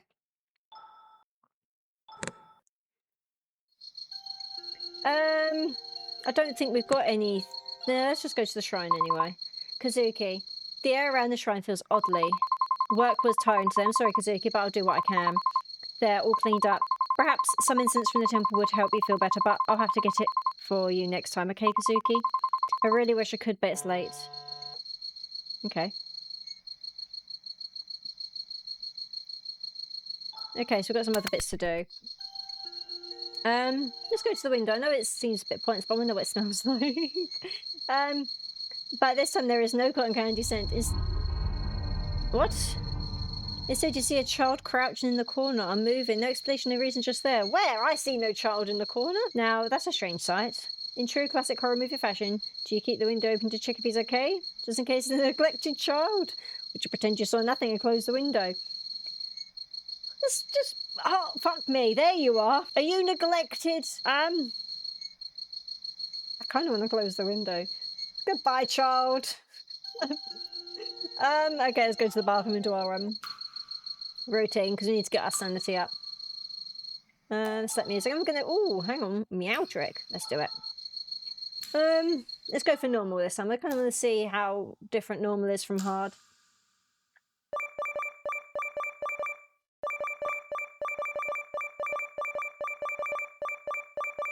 I don't really hear the music though, if I'm honest. Never mind, I just spoke too soon, didn't I?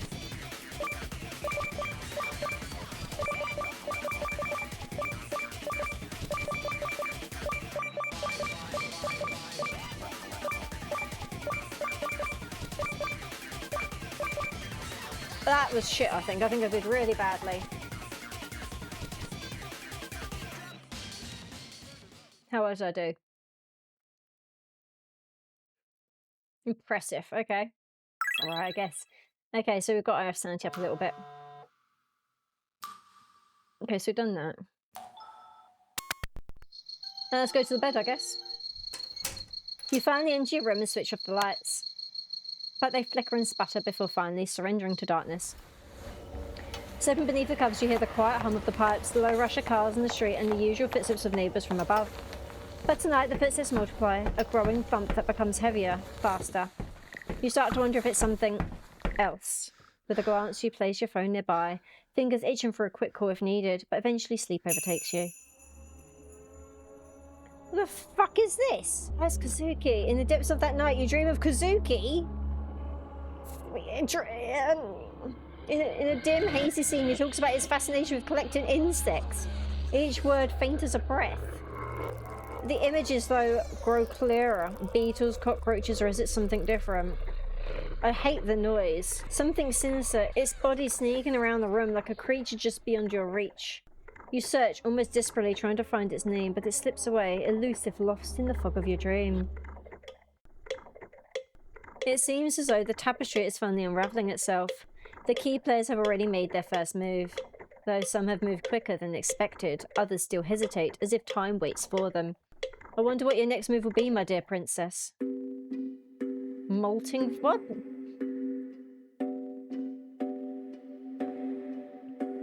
I'm not really getting much of a chance to read that.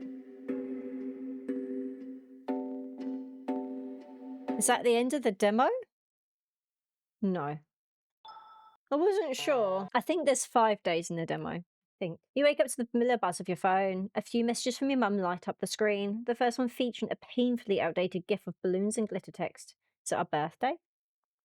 Happy birthday, Monty. I'll be dropping off a cake later. Make sure you finish it by tonight. Oh, God.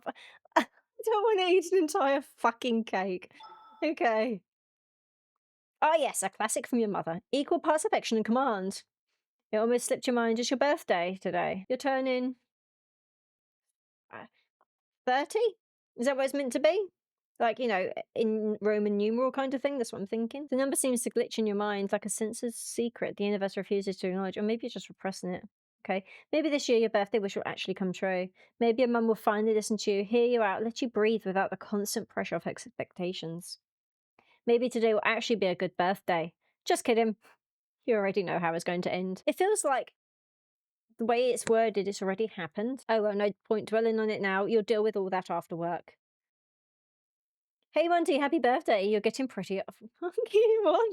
Yeah. Whoa, I heard from Tanaka-san that it's your birthday. Must like having spent it at work, huh? Well, that's just life. I don't know how many more ha-has I have left in me. By mid-afternoon, it's clear that today is just another work-filled birthday. The highlight of the day? A hefty stack of monthly reports unceremoniously dropped onto your desk by your boss. A truly unforgettable birthday gift. As you sift through your reports, a familiar voice calls out from behind you, "Happy birthday!" Ah, thank you. You glance over your shoulder, offering a polite smile. Hey, you've said that quite a few times today. Oh, I didn't realize it was you, Ryota. Maybe I should have made my birthday wishes a bit more memorable. Don't worry about it. Honestly, I think I've heard enough birthday wishes to last me until next year. Hopefully you're not too worn out to actually celebrate it, though.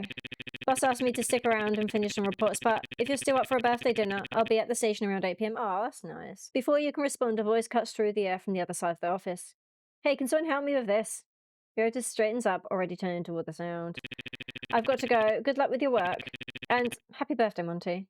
Oh, thank you. You should go about your day as usual, the hours slipping by until it's finally time to head home. Stepping off the train platform, you pause for a moment, a thought lingering in your mind. How should you spend your birthday today? I wanted to go down, but it wouldn't let me. So it's 8 o'clock. It would have been interesting if we could have stayed at the train station. Okay, but where is the train station? Am I blind? I'm gonna go. Let's go this way. I'm gonna pet the cat. I don't know who that is. Okay. You know, it's Haruki in the alleyway, crouched near a stray cat with a small dish of food in hand. Yeah, sure, because we want to see the cat. My dear client, have you come to visit me, or does Mr. Tubbs over here have another visitor? He glances down and sees a stray cat nestled comfortably between Haruki's shoes. Haruki is crouched beside him, carefully placing a small dish of food in the cat's reach. Are you acquainted with this guy? Seems like he's got a lot of fans. Miyabi glances at you briefly, then turns with a flick of his tail, letting out a soft hiss of annoyance as you approach. What? Hang on. Ah, ignore him. He's a meanie. But deep down, I think he secretly likes people. Well, he liked me the other day. Haruki shrugs with a grin, scratching behind Miyabi's ears, unfazed by the cat's attitude. Gregor, you seem to know him pretty well. You seem to know him pretty well. How long have you been feeding him? Oh, it's been a while. He showed up around here a few months back, scrappy and a little standoffish. I never see him during the day, but he always comes back to this spot late at night. Maybe he's got a day job. Anyways, it took a bit of time, but now he actually lets me pet him sometimes. Not bad for a meanie like him, huh? Miyabi lets out a soft meow, as if protesting the label. I like how the eyes change them. Okay, you're a softie deep down, I admit it. I've seen you around here too. He chuckles, but there's a genuine warmth in his voice. He runs his fingers through Mr. Tubbs's fur one last time for standing up straight, wiping his hands on his pants. What? Ugh, cat. Did you really come to visit me, or is it just the cat you're after? I mean, I think here it should have been like either his name or the cat's name, not yes or no, because it can be taken more ways than one. I'm just going to say yes, like I've come here to see the cat. Of course, if not, why else would I have appeared before you? So we've made it sound like we've gone there to see him. Maybe here for Mr. Tubbs, huh? Well, Mr. Tubbs is a pleasant surprise, but I really did come to find you, Haruki. We didn't. Ah, it's such a nice feeling to be wanted. I do try to keep myself humble, but a little ego boost never hurts. If only my mother had the same feeling. So, what can I and/or Mr. Tubbs help you with today? You know, we're both professionals in the art of making people's days a little brighter. I mean, I don't think she would ask about the exorcism, but I also don't think she wants to spend. Oh, fuck it, we'll just spend time with you. Honestly, I just want to spend some time with you. Not really, I want to spend time with a cat, but you are with the cat, so you're now one. You and the cat are one. And spend time with me, you shall. You have my undivided attention. You and Mr. Tubbs. You chuckle as you lean down to pet the now sleeping cat. Looks like he's had his fill and decided that was in order. Ah, to live the life of a cat. No bills, no responsibilities, just endless naps and meals graciously provided by strangers. What a dream. So let's say tomorrow you wake up as a cat, what would you do first? Well, first I'd double check that all my bills are paid and my appliances were off because, even as a cat, I'm a responsible one. Then I'd come find you so you could take care of me for the rest of my perfect little life. After all, who else would spoil me as much as you? Oh, so now I'm on the hook for cat Haruki? Sounds like a lot of work. What if I decide to make you earn your keep? Earn my keep? Cruel and unusual punishment. What kind of caretaker makes their beloved cat work? But seriously, I'm glad you wanted to spend time with me. I know it's probably not the most professional thing to say, but I'd like to think of us as friends. I mean, where's the cat gone? I know I'm just your quirky exorcist and all, but it's nice having someone like you around. Haruki, you're definitely a friend. A strange one, but a friend nonetheless. I don't know if I feel he is a friend. You've known him for 5 minutes and suddenly we're now friends. I don't... I'll take it. And well, thank you for being so kind to me. You didn't have to, but you are, and I really appreciate that. Haruki rummages through his bag, his expression unusually sheepish. Another one? Mora. Did he steal that from some poor kid? Finally pulls out a small Moramon keychain, holds it out to you. Okay. Here, I meant to give this to you earlier, but I guess I didn't have the guts. It's nothing fancy, just something I thought you'd like. You take the keychain, eyes lighten up as you turn it over in your hands. Oh, how did you know I really like this little guy? I've seen him handing on your phone. But you might want to back up, you know, in case anything happens to the original.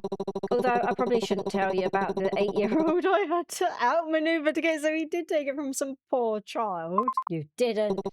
I had to. Amazed what the power of being young and blissfully shameless can do for a kid. Like, I don't have that lifetime of second guessing yet. No crippling fear of being judged. Just pure unfiltered keychain ambition. So what you're saying is you outplayed the literal child. Absolutely, I have zero regrets. My persistence paid off, didn't it? Well, thank you for your bravery, Haruki. It's perfect. Just do my part for the greater good, but don't let that kid see you with it or they might come for revenge. Right, I really don't want to get beat up, especially by a kid. But thank you, Haruki, for thinking about me. Alright, now don't get all mushy on me. Mrs. House might get jealous. Plus, this also doubles as a birthday. How do you know it's my birthday? Don't think I forgot. Happy birthday, Monty. You hadn't expected anyone to remember your birthday. What would you mean? You didn't expect anyone to remember your birthday? Everyone in the fucking office was saying happy birthday to you. Much less someone as carefree as Haruki. Wait, how do you know it was my birthday? Thank you. Ah, my dear client, you underestimate the great powers of an exorcist extraordinaire. I kind of feel he's a bit stalkery-ish. I don't know. Something about him doesn't sit right. It would be utterly shameful if I didn't know the finer details of your life, like the stars revealing the secrets, the winds whispering your truths. You found it on Rhine. I don't know what that is. I found it on Rhine. What is it? Anywho, allow me to formally invite the birthday girl to a celebratory feast of the finest takoyaki in town. Sure, it's no 5-star Michelin dining experience, but hey, it's warm, it's tasty, and it's nearby. Alright, but I assume this means it's your treat. Naturally, consider this the gold standard of 5-star customer service. You won't be disappointed. So we're now going out on a date with this guy. Sorry, Ryoto. I didn't know where the train station was, otherwise I would have headed there. The two of you stroll to a nearby food stall, the scent of sizzling takoyaki wafting through the air. As you sit together, Haruki's light-hearted banter fills the conversation. His jokes and animated storytelling draw out laughter you hadn't realised you needed. The warmth of the food in his company melts away the weight of your worries, if only for a while. When it's time to leave, Haruki flashes you a grin, his expression softer this time. Thanks for letting me steal a bit of your birthday. Hope it's one to remember. Okay, affection with Haruki increased. I'm kind of curious to see what it is now. 77, okay, it's going up quite a bit. Can I just see the cat by itself now, please? The cat is at the scene spugging, but this time he seems friendlier. No, he was fucking hissing at me. Bastard animal. Okay, he seems satisfied now. Affection, yep. It's really late, I better head home now. No! We've got to... What else have we got to fucking do? We want to get some incense. Let's see if I can go and get some incense quickly. What is it? Lower district, I think it was? This wants to go to the police station. What do we do? We'll go and get the incense. The temple's close to fuck's sake. Where is the train station out of interest? Hang on, is that their station?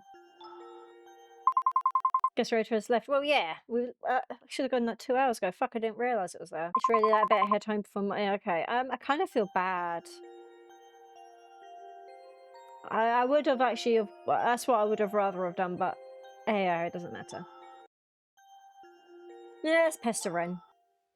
You knock on the door, but I only met back with silence. Okay. It's really late. Okay, I get the fucking picture. Go home. You step into your home, you mean stomp into your home, greeted by an eerie silence. On the dining table sits a small cake, meticulously decorated with pastel icing. A note rests beside it in your mother's familiar handwriting. Eat this. All of it. It's good for you. I think she's drugged it. A strange unease prickles at the back of your mind, but you sit down anyway, carving a cautious slice into... No! At first, it's sweet, soft sponge with a hint of vanilla, but then something foreign grates against your tongue. You pause, your stomach tightening as you pull the bite from your mouth, revealing long strands of hair tangled in the frosting. What the hell? Did Mum? But what with hair? I don't think so. You run to the sink, spitting out, gagging, but as if your body has already decided to reject more. A sudden heat forces you into the sink as bile rises uncontrollably. You've just had dinner, I doubt it's bile.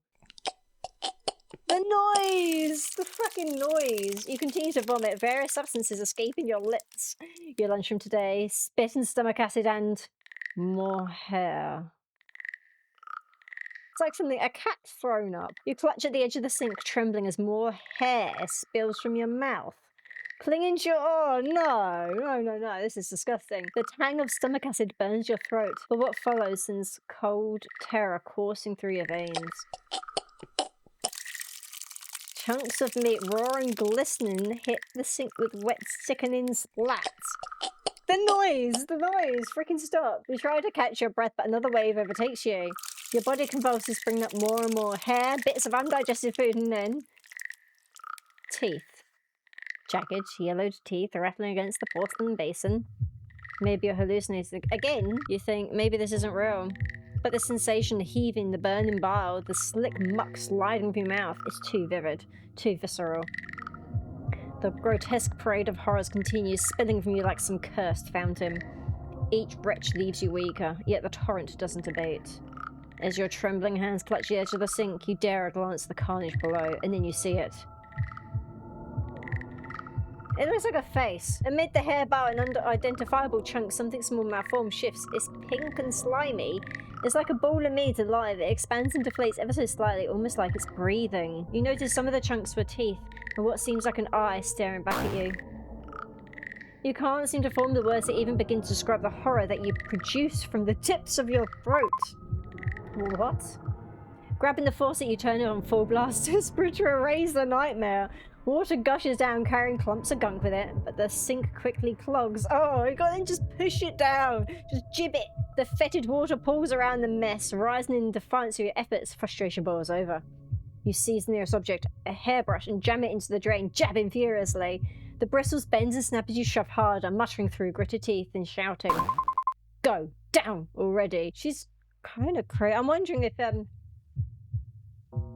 this reality isn't actually real and this is something else. I don't think this, but as an example, we're actually been in the insane asylum the entire time. I don't think that, but I feel there's maybe something more to it. I don't know yet. I don't know. Each shove is punctuated by your screams, your voice hoarse and cracking.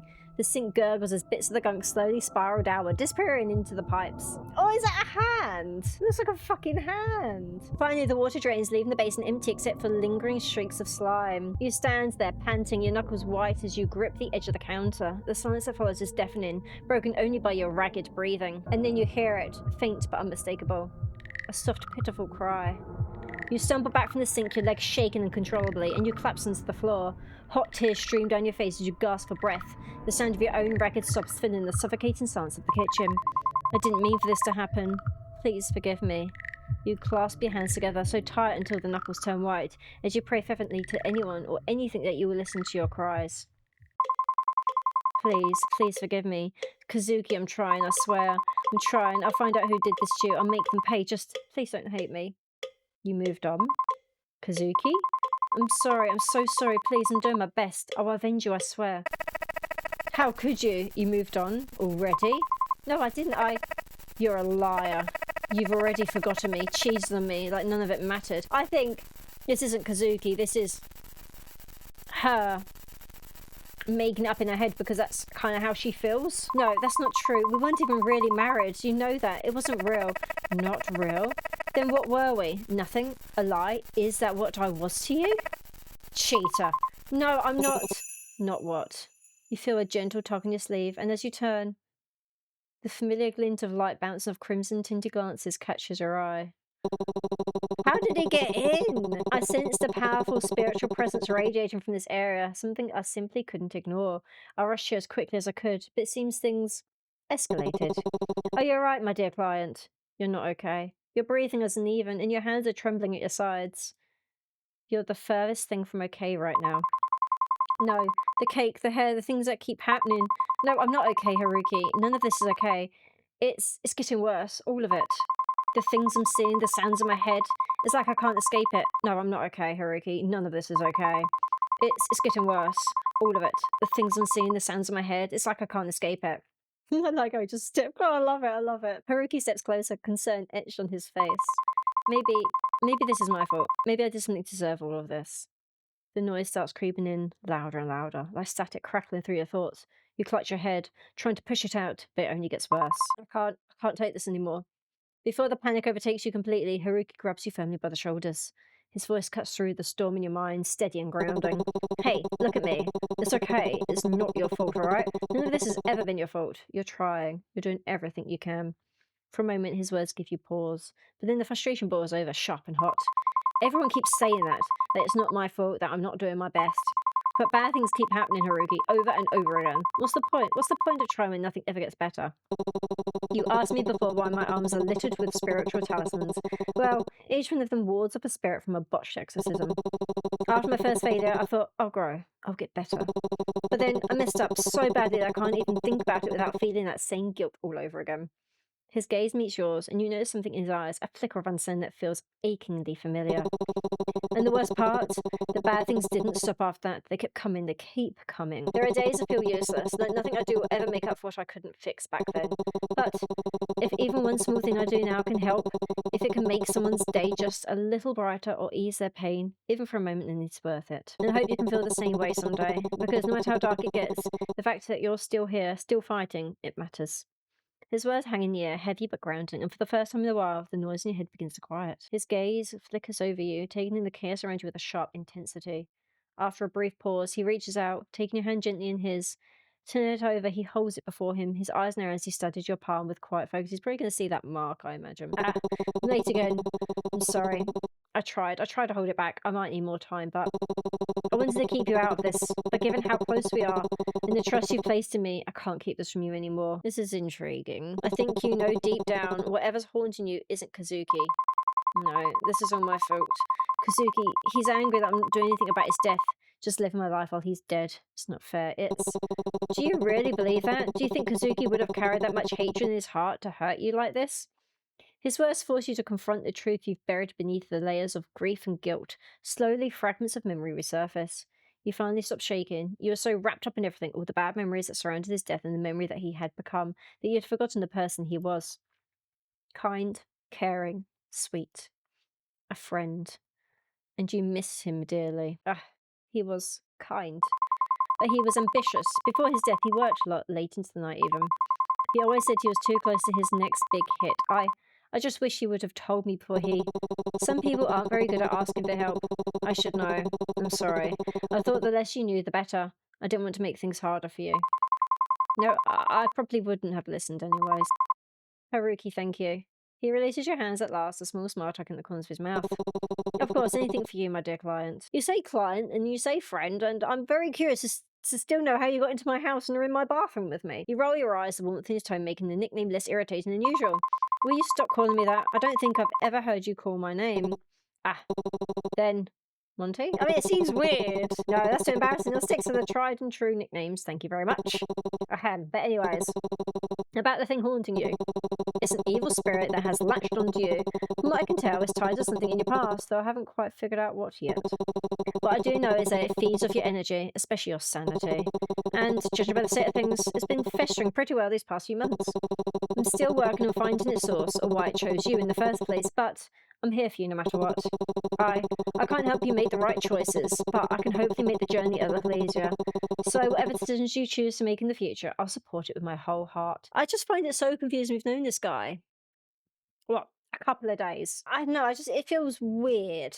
It feels fast, it feels rushed. I don't know what I think about this guy. I like him, but I feel... From day 1 to day 4, it's freaking jumped the gun. You feel the tumultuous waves crashing within you finally still itself, the guilt in your heart pouring away as you finally piece together the truth. I see. I couldn't have done much of it without you. Thank you, Haruki. You've been my son. And you've been mine, Monty. Don't call me client. You want to ask Haruki for more information, but before the both of you can have a real conversation... His phone buzzes heavily, indicating another client requires attention. I mean, you don't know if it's a client. It could be someone else. I could always stay a little longer, make sure things don't start getting strange again. No, I can't keep you from your work. I'll be fine, I promise. You know I would stay if you asked me to. And I would, even if you didn't. I know, but really, I'm okay. You've given me enough to keep my head on straight. Believe in me. Alright. A strong, independent woman like yourself would definitely have things under control. But don't hesitate to call me again if you need anything. We didn't call him in the first place. I'll come sprinting back, trust. No, I believe you would. You say your goodbyes, and once he's gone, your gaze falls to Kazuki's altar. His framed picture still in the silent gazes back at you. The smile he wore in death no longer holds malice or anger, hatred or greed. No, it was that same smile he had at your wedding, reassuring you that everything was going to be fine. But didn't they say a minute ago they weren't technically married or whatever it was? And somehow you believe it still is. Okay, I'm gonna go to the window again. Is that child pissed off yet? The window remains closed. Open it. Are you sure? Very sure. Are you really very... Yes! If you say so. Oh, fuck. Oh. With a hesitant hand, you draw back the curtains and slowly push open the window. But the night offers nothing in return. I mean, it kind of vanished, the child, whatever. Okay. Let's go to the bathroom and do our routine. You've been so strong, holding everything together so well, but you don't have to keep struggling like this. Wouldn't it be easier to let go just a little? It sounds very, like we want to end things, like let go. You don't need to rely on something so fleeting. A proper rest, just one peaceful night might be all you need. Do you still want to play the rhythm game? No, let's leave it tonight. Let's leave it. Your phone buzzes with a notification. It's from Mum. I'm busy with important matters, so I won't be able to be there for you for a while. Take it. What? You stare at the screen, a sigh escaping your lips as relief floods in. What the? Good for me, I guess. Maybe I'll get some peace without her breathing down my neck. But something feels off. The phrasing is strange, almost like she's choosing her words carefully. There's no condescension or nagging, just silence after the message. Maybe I should. You stare at the message thread, your thumb hovering over the keyboard. A simple, are you alright, forms in your mind, but something stops you. Memories of her constant control, her overbearing presence flash through your mind. No, she doesn't need that from me, not after everything. Instead, you type out a single word, well, okay. Okay. You hit send and lock your phone, tossing it aside. For once, the silence feels like it's yours to control.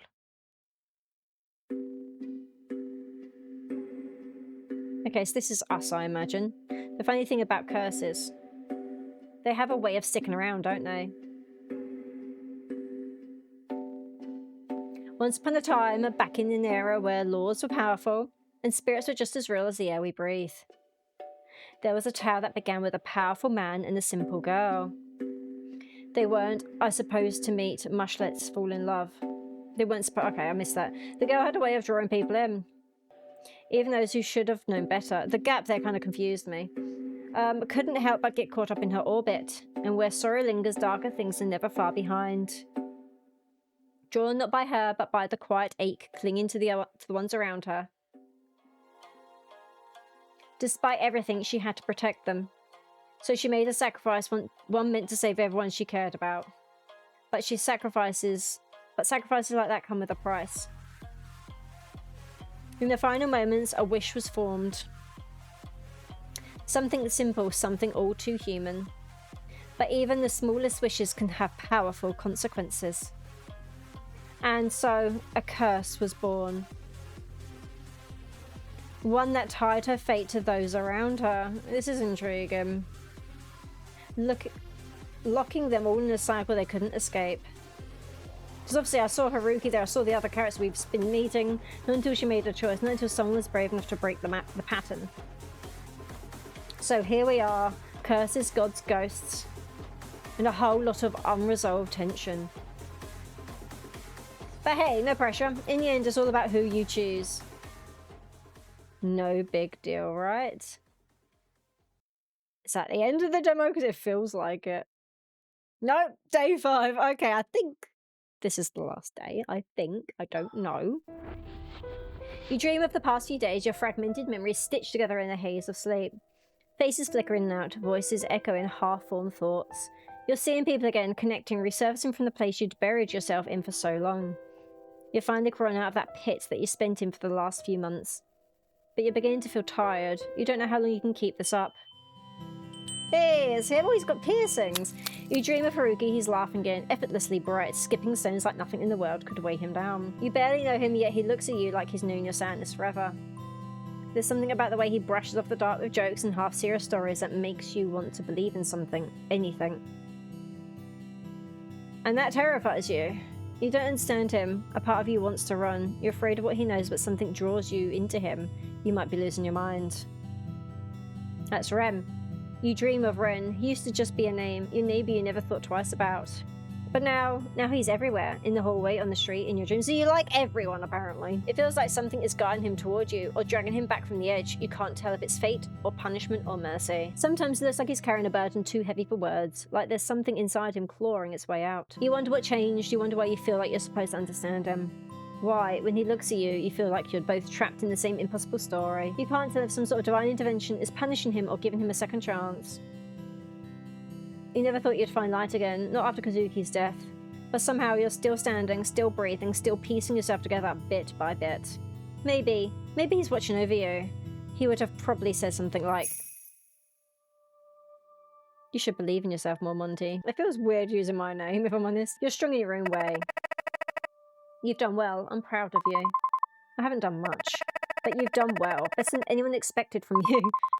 Right, thanks. Maybe, I guess so. I'm sorry I had to leave so soon. I wanted to stay, I really did. I know. That's why I try so hard to find out what happened. To help you, to help us. You've carried so much, Monty, and my biggest regret is not telling you the truth when I had the chance. And even now, you're picking up the pieces I left behind. I'm sorry. But you're not alone. You've met a lot of people who care about you.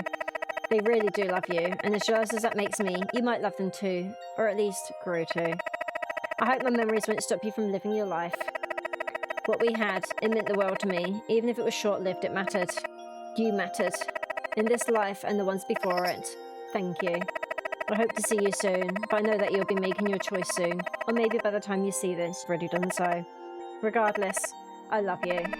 Let's meet again soon, Monty. Is it a train? Is it going to be like committing something? Like about to jump in front of something? Or is that a really terrible thought? I don't know. You wake up, the dream already fading like smoke in the morning light. You reach for it, desperate to hold on, but it slips through your fingers.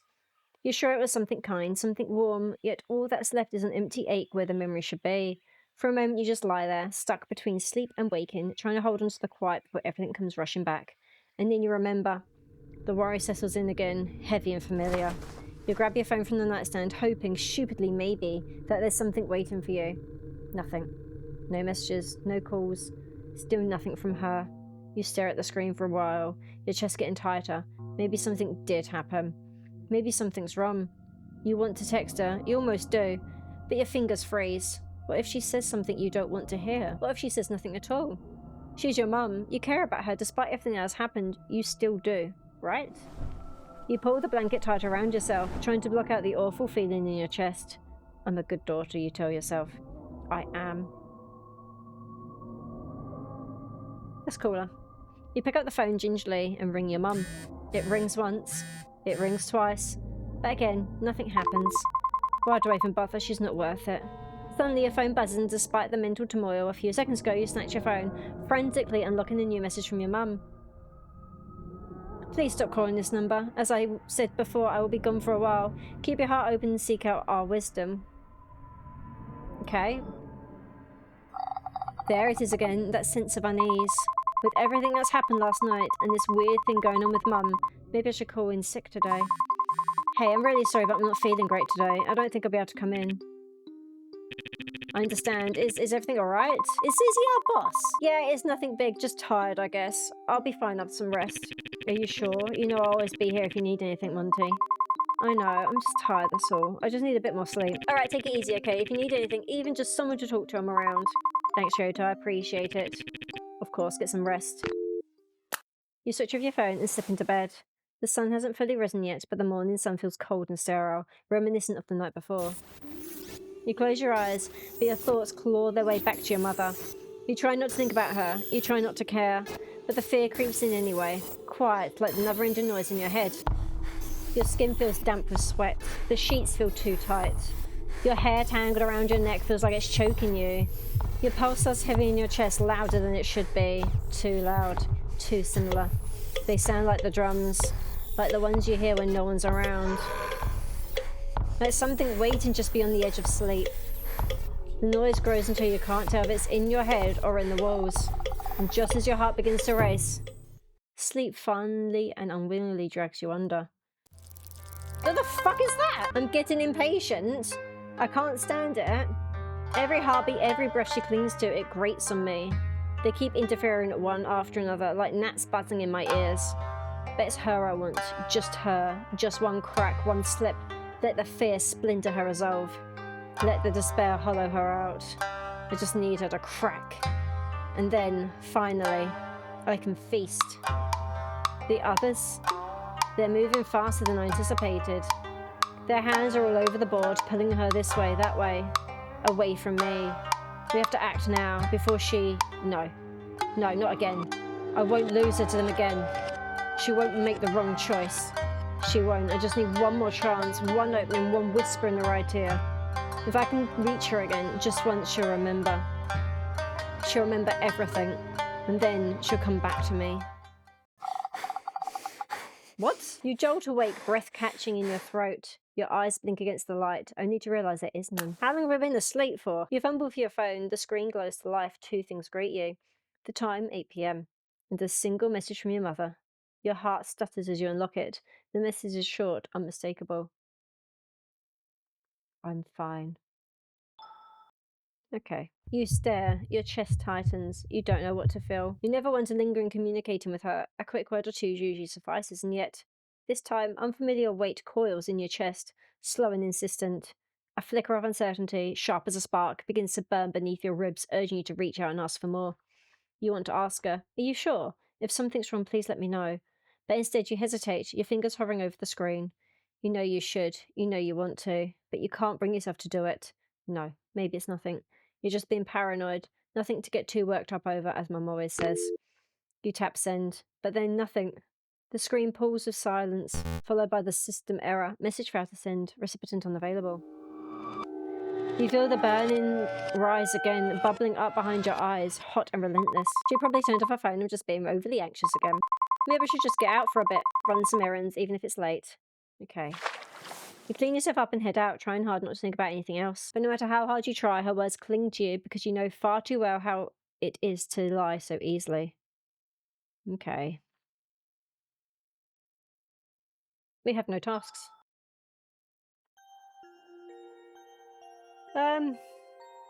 Okay. Suddenly your phone rings. Is she okay? Oh, hello, I was worried you wouldn't pick up. Ryota mentioned you weren't feeling well today. I hope you're doing a little better. Well, maybe just a bit better than I was this morning. Ah, that's a relief. Sorry for the sudden call. The thing is, Ryota dropped by the cafe earlier and, surprise, surprise, left his phone behind again. I was wondering, could you pick it up and hand it to him tomorrow morning at work? Sure, no problem. I was already out anyway. I'll swing by the cafe to grab it. Thank you, Amma-chan. You're always so sweet to us. I'll be waiting. Amma-chan, thanks for coming. I'd go find Ryota myself, but my boss is in the mood today. He gave me the stink eye just now. Can you believe it? The nerve. Anyway, here's Ryota's phone. Maybe you'll run into him somewhere around town and you can hand it to him. No rush, not that he'll miss it much anyways. Aside from work stuff, I don't think anyone really texts him except us. Oh no, that sounded mean, didn't it? I didn't mean it like that. Oops. Anyway, I hope you're feeling better. I'm doing alright. Yeah, it's alright. You've got that look to you again. That look that says you're trying to figure out something or someone. Is this about your mum? You've always got that distinct frown whenever you think about your mum. She's keeping things from me again. I mean, she's always like that, but I don't know why this time. It feels particularly stressful. I'm afraid of pushing and asking her because that's not like me either, to worry so much about her either. I'm just confused and scared of what she might say. It's terrifying, isn't it, the idea of not knowing? It's even more terrifying to ask, not just because of the lies, but because once the truth comes out, it changes everything. Maybe you're not sure if you even want to know everything, because what if knowing makes it worse? But you can't live your whole life walking on eggshells, Monty. You can't keep shrinking yourself to fit into other people's secrets. You're allowed to feel betrayed. You're allowed to be angry, but don't let that anger become your compass. Let it pass and ask. Push for the truth, even if it hurts, and when you get your answers, really listen. You don't have to trust blindly, but don't shut people out just because they kept things from you either. Hey, you don't tell me everything either, but I'm sure you have your reasons. Sometimes people hide things because they're scared too. That doesn't make it right, but maybe it makes them human. Anyway, I'll stop being dramatic now. Thanks again for helping with Ryota's phone. I should get going before my boss gives me another stinky eye. I'll see you around, Monty. Okay. Oh. The cat's here. You spot a familiar stray cat Miyabi lounging outside the caf. He stares at you as you leave, eyeing you meticulously as if waiting for your arrival. He lets out a loud meow for strutting off a few meters ahead. As he walks ahead, he turns back to give you a pointed look like he's personally offended you haven't started following him yet. Yes, follow him. Miyabi meows in approval and continues to lead you through the alleyways, weaving between the narrow streets and hidden corners of the city. Part of me's wondering if this cat is maybe that, other presence or something, I'm not sure. Before you knew it, Miyabi has led you towards the direction of Haruki's office, of course. And with that, Miyabi left, flickering his towel at you as he disappears into the shadows of the alley. Now if I click on him again. The cat keeps meowling loudly and insistently in the direction of Haruki's office. Well, okay. As though he's clearly irritated that you're ignoring his very obvious directions. It's a little strange to listen to a cat, but then again, you've experienced weirder things. I'm curious. Go on then, cat. What are we doing with this? Suddenly you feel a tap on your shoulder. Okay. Pardon me, ma'am. I hope life's been kind to you lately. Who? It's you again. Ah, so you do remember us. That's a good sign. Perhaps you've taken a moment to reflect our scriptures. I haven't, and once again, I'm not interested. That's disappointing to hear. You know, many of the troubles you've been facing, they're not uncommon. In fact, they're expected when one strays too far from the path. The spirits, for example, don't. I've heard this speech before, but I overcame it myself with my own strength. So, no offense, but I think I can handle whatever else that comes my way. That's certainly one approach, but imagine how much lighter your burdens could be if only you'd... No, thank you. I really hope that's the last time I see them. Maybe I should report this to the police. Okay.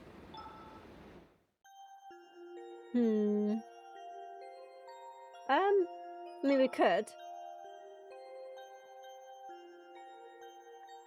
Let's go to the lower street quick. I want to see if I can find, whatever his name is.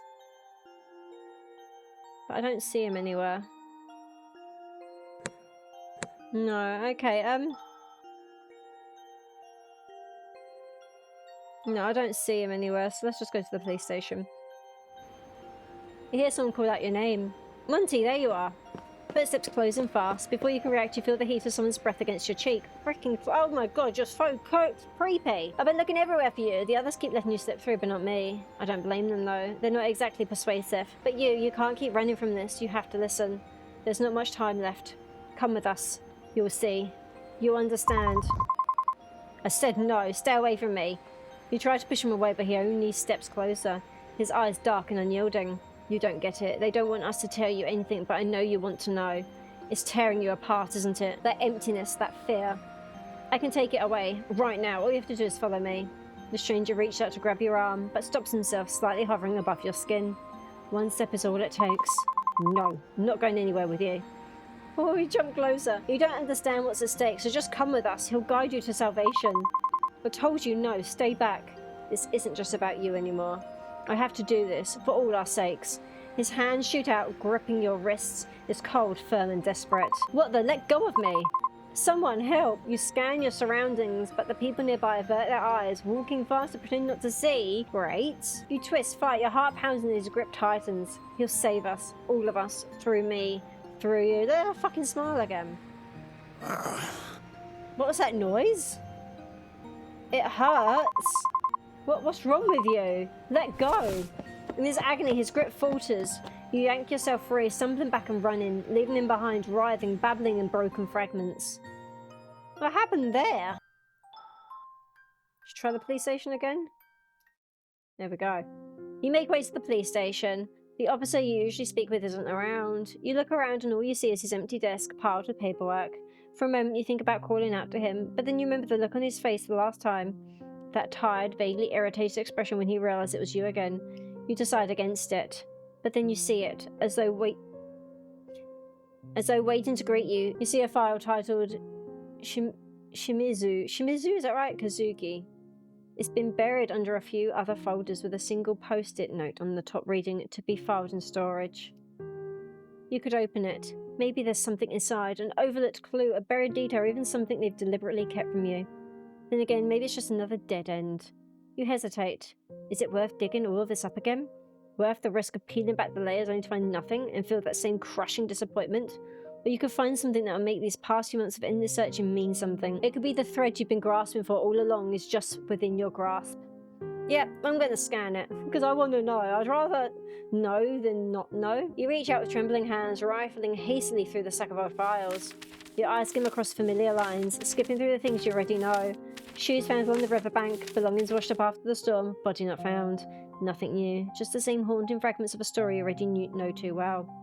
You continue flipping Occupation journalist, married to Monty, spouse employed as editor at whatever the company is. These are facts too, but these ones, they hit differently, heavier. Piece of the life you built together now reduced to cold lines in official paper.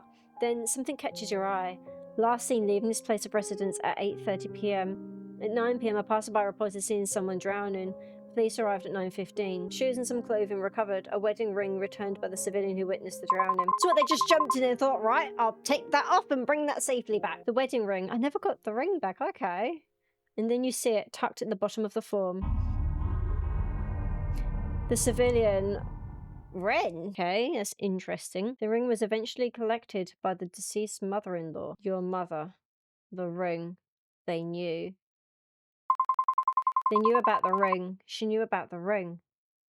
You remember kneeling by the riverbank, fingers digging into the mud, hoping for a miracle. The times where you swore you saw it glinting beneath the water's surface. Seriously, how many times are you going to go back there, Monty? The ring's long gone by now, get a grip. Oh, okay, and she had it this entire time. And all this time they had it. Why? Why wouldn't they tell you? Was it to protect you, or did they just think you didn't deserve to know? You don't know who to be angry at. You want to scream, to cry, but most of all you want answers, because if this was hidden from you, what else have they both kept from you? You barely know him, you realise. All this time there's still so much he's kept hidden. The secrecy, the manipulation. You can't tell if you've been protected or played. Maybe you never really knew who Ren was. Maybe you never tried hard enough to. Do you still trust him? It's different ways of looking at it. He was just a civilian who saw that, grabbed the ring and handed it in. There's not much else about that. I'd presume he would have thought, okay, she will get that ring back. That's just where my mind's going with it. Whereas the mother, on the other hand, I'm just going to say yes. You do. Truth be told, you're sick of people keeping you in the dark, but maybe there's a good reason for it. A part of you wants to be angry, but more than that, you want to believe in him. You'll confront Ren when the time comes. But this won't shake your belief that he's a good person. You can trust him. We'll see. We'll see. Oh, only slightly, though. Only slightly. Okay, we're now a very, like, I don't see how that's increased our affection, but...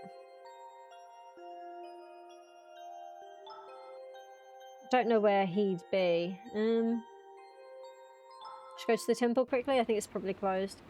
It's busier than usual. As you step closer, you notice a ceremony in procession. The streetlights flicker gently, casting their shadows high against the wooden walls as they move softly. The chant steady as a bell chimes of each bow. The cicadas outside chirp in time with the bells, the sounds overlap until they almost echo each other. The repetition feels endless, like a jingle stuck in a loop. As you stand and watch, a strange gurgling zerks in your stomach. For a moment you wonder if it's just nerves, or perhaps the ceremony is cleansing more than just the temple tonight. Okay. I'm gonna go to the river out of interest. You make your way down to the riverside. It's empty, just like the last time. A light drizzle brushed against the skin, cold, gentle, and all too familiar. And with it, that feeling stirs again, rising from where you thought you'd buried it. You remember the phone call from the police, and the way your heart dropped before they even said his name. Your heels striking against the wet concrete, splashing through puddles as you race down to the riverbanks. You remember the sound of rain, accompanied by the low hum of police radios and murmured voices. A symphony of noise only drowned out by the static in your head. I'm sorry, ma'am. The rain washed mostly everything away. We can only find your shoes buried near the riverbanks. If it's buried, that kind of, in my opinion, suspects murder. I don't know, it seems suspicious if his shoes were buried. I'm truly sorry for your loss. Please come to the station in a few days. We'll do what we can to help.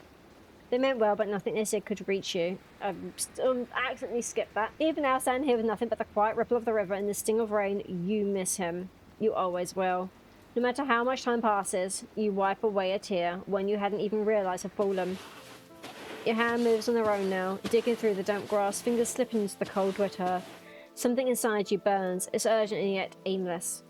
You're not even sure what you're looking for anymore. Only if you could uncover something he left behind. Then maybe it'll make sense of everything that followed. But the more you claw at the ground, tearing through layers of soaked dirt and tangled roots, the more painfully clear it becomes. There's nothing. There's always nothing. But as you claw at the dirt, you see the unfortunate mess that follows. The small white flowers that once lined the riverbanks are torn, crushed beneath your hands. The same flowers you used to pick on his way back, holding them out to you with that soft smile, like it meant everything. Those small innocent flowers were destroyed by your hands. More tears fall, warming at your cheeks, mixing with the rain. You miss him. God, you miss him. In the silence around you answers with nothing at all. You carefully gather the few remaining flowers, cradling them gently in your coat pocket, hoping that at least one will survive the journey back. No, if you fucking pulled it. No, you kind of need to dig out the roots, don't you? Okay, let's go up here. Let's go to this out of interest. I think it helps with our sanity. A heavy sense of despair settles over you, perhaps from today's strange events, perhaps from something deeper gnawing at your thoughts. Maybe praying that Jitsu's statue will help. You clasp your hands tightly together, whispering a quiet prayer. The air feels heavier, stiller, until... How's that fucking laughter? That's not fucking laughter. A child's laughter drifts from beyond the thick shrubbery. You freeze, footsteps scatter nearby, too quick to catch. Your head snaps up, heart pounding, but the scene hasn't changed. The Jitsu statue stands silent and still, its expression as serene as ever. Nothing seems amiss. It's really late, I better head back before... Hang on, who's this person now suddenly? Takeshi locks me out. One minute it's your mum, next minute it's some random person who lock you out of somewhere. I don't get it. Fine, let's just head back. I'm going to knock on the door so we can talk to him. You lean in, straining to catch any sound beyond the door, but there's nothing. It's not unusual for rain, yet the silence in this apartment building presses on you, leaving a gnawing sense of unease. Okay, yes. You said something about your mum then? I'm confused.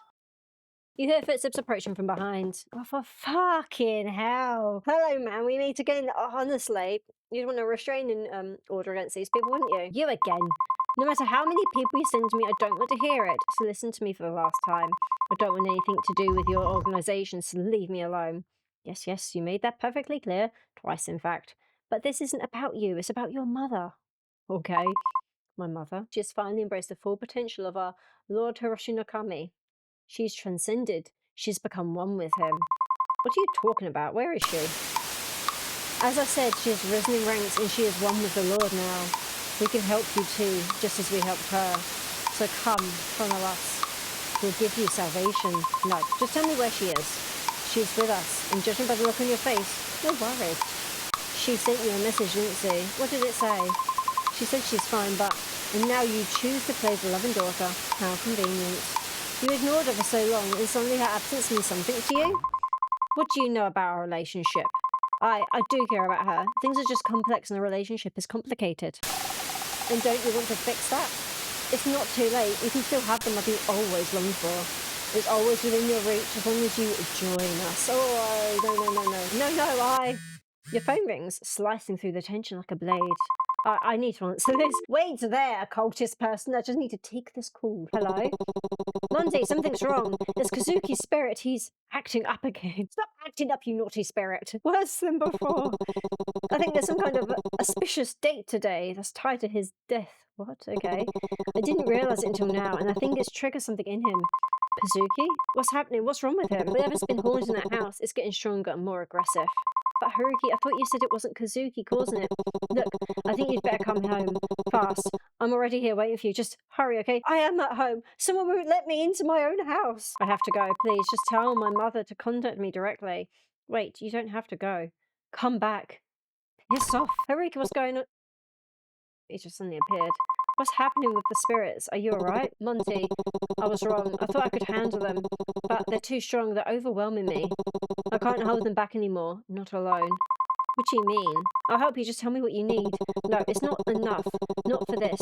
Not with the both of us. It's too powerful. We need someone stronger. Someone we can trust. Someone who can truly end this. Haruki, this isn't like you. What's going on? What do you mean it's not? You've known him for, what, 4 days? 5 days. Hiroshi no Kami. He's the answer. He can help us. He'll cleanse this place. He'll save us from what's coming. Again, as I said before, I think he's part of the cult, but we'll see. All we have to do is let him in. Let him in. Oh, that actually gave me chills. The organisation. No, what are you even saying? You're working with them? Do you even hear what you're saying? I've been enlightened, Monty, don't you see? All this time, I've tried to protect you, tried to shield you from the darkness in this place, but the hauntings never stopped. They only got worse. No matter how many charms, how many rituals, it was never enough. I was weak, helpless, useless to you. But now there's someone who can help, someone who can truly end this. You have been helping me. You're wrong, Haruki. You have been helping me. You always have. No, the spirits are still here. They haven't stopped. They're getting worse. That's not your fault. What's happening isn't because you failed. You've helped me in more ways than you even realise. Without you, I wouldn't have made it this far. We don't need some false god to save us. You're strong, Haruki. And I couldn't have done any of this without you. No. And what good has that help done in the end? Everything I tried and none of it worked. The hauntings didn't stop, my plans fell apart. And now I'm not even sure if I made things worse. You believed in me, even when you shouldn't have. You're so naive, Monty. I was clinging to this blind faith in people, even after they disappoint you again and again. Think about it. How many people have let you down? How many have walked away without a second thought? That's why you're alone. That's why there's no one left. This is why you're suffering. Don't you dare talk to me like that. I don't know what's gotten into you, but this isn't you. Not really. After everything we've been through, you know what I mean? You've not really been through much together, if I'm honest. The Haruki I've known is kind and caring. I still, no. He wouldn't have said something like, you don't even for 5 fucking seconds. No. Who are you? That's the thing, Monty. You barely even know me. Exactly, thank you. And yet you stupidly still trust me. For what reason, I wonder, other than your supposed stupidity? His words are vile, venomous, and cut deep. But what's more unsettling is his face. I can't trust you. That's not you, Haruki. No, I don't know. Maybe I shouldn't trust you. I'm not just going to stand here and let you insult me. Satomi Haruki, exorcist extraordinaire at your service. Oh, he's fucking changed! Or something like that. You're not Haruki. I'm not. There it is again, your delusions creeping back in like they always do. No ghost left to chase, run out of things to blame. Maybe it's time for doppelgangers. That'd be more exciting, wouldn't it? You could finally be the centre of attention. Poor Monty, always the victim, always in need. You're unravelling, everyone sees it. Honestly, maybe your mother was right about you all along. You're paranoid, unstable, a burden to everyone around you. And the worst part? Deep down, you're starting to believe it too. Reject. No, I don't. I've come too far to let you twist this. Everything I've been through, I managed to overcome. Be it with my own strength or with help from the people beside me.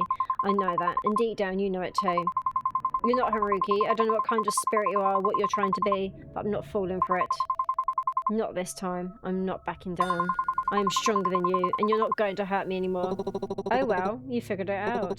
Congratulations, I suppose. And no matter, things have finally begun to move again. You know, I really do want to end it, to finally put this wretched game to rest. But with every cycle, every turn, I will grow stronger, and soon I won't need you at all. I've seen so many versions of you. Well, this is interesting. It's like a parallel universe kind of thing, maybe. Each version's still clinging to hope, still screaming into the dark.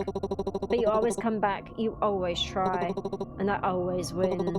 Over and over and over again. Let's see how long you last this time. Monty, wake up. Please, you have to get up. The fire is almost on you. You can survive this, but only if you move. Monty, listen to me. Get up. Get up, Monty. Get up. Your skin stings. Your clothes are burning away, melting to ash against your body. But still you move. Somehow you push yourself up. You scan the room in a panic, the smoke thick in the air, heat licking at your skin. Then your eyes land on it. The incense from Hazuki's shrine has toppled over. Ooh. Somehow the flame grew large enough and now it's spreading fast. The fire crackles and roars, devouring everything you once held dear. You stumble back, overwhelmed. Part of you wants to collapse right there and then. What's the point in fighting? What's left to save? But then through the rising smoke you see it. Kazuki's photo shattered on the floor, the glass fractured but his face still visible. Something stirs in you. You have to keep going. You grit your teeth, push yourself up. You stand. Every step is agony. You're so close your hand reaches towards the door handle. But then something grabs you. A hand. Cold. Strong. Fingers curl around your neck, yanking you back into the smoke. You're not going anywhere. Ooh. You thrash choke claw at the air. You were so close the door was right there. But the smoke swarms your vision, curling onto your lungs like poison. You almost made it. Almost. Something rips at your skin, dragging you back into the blaze. Is it the fire itself? The creature? You can't tell, your thoughts are blurring, flickering like dying embers. And just as the darkness threatens to swallow you whole, you see it. A silhouette rushes through the smoke. Fast. Desperate. Part of me's wondering if it's going to be Ren. Arms wrap around you. Someone lifts you up. You can't see their face, but they're real, warm, solid. And then you breathe a sigh of relief and finally let go. Oh, that's the end of the demo. Oh, that was good. Okay, guys, so that was the demo for Lovers Enigma. Honestly, it wasn't quite what I was expecting, and I don't mean that in a bad way. I mean that in the sense of, I knew there was going to be some dark elements to it, but I like how it flitted between emotions, I guess you could say. Like, you had the really heavy, dark dreams, but then with the cake, that was quite a, I don't want to say scary, because it wasn't scary, but it had that darkness to it that gave it that sort of horror vibe, essentially. And then I really like the characters as well.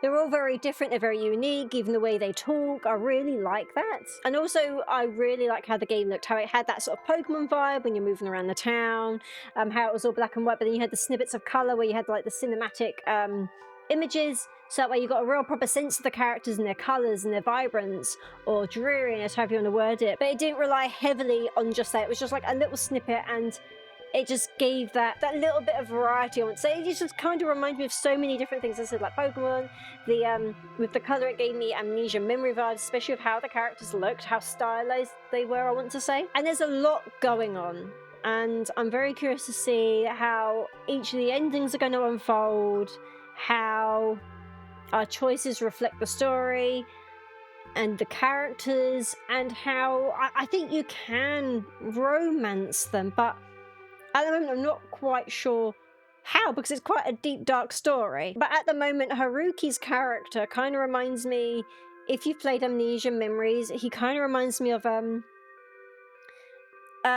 character, I can never remember his name, but he's got like the long green hair. I'll put a picture up or his name up. I can't remember, but he kind of reminds me of that, where he's sort of like a double-edged sword kind of thing. Unfortunately, at the moment, Lovers Enigma does not have a release date yet, but this is a game I'll most certainly be checking out. But before I go, I just want to say a massive heartfelt thank you to my members. Your support is greatly appreciated. Do let me know your thoughts on Lovers Enigma in the comments below, but otherwise that is it for today, guys. Thank you so much for watching. I'll catch you again next time.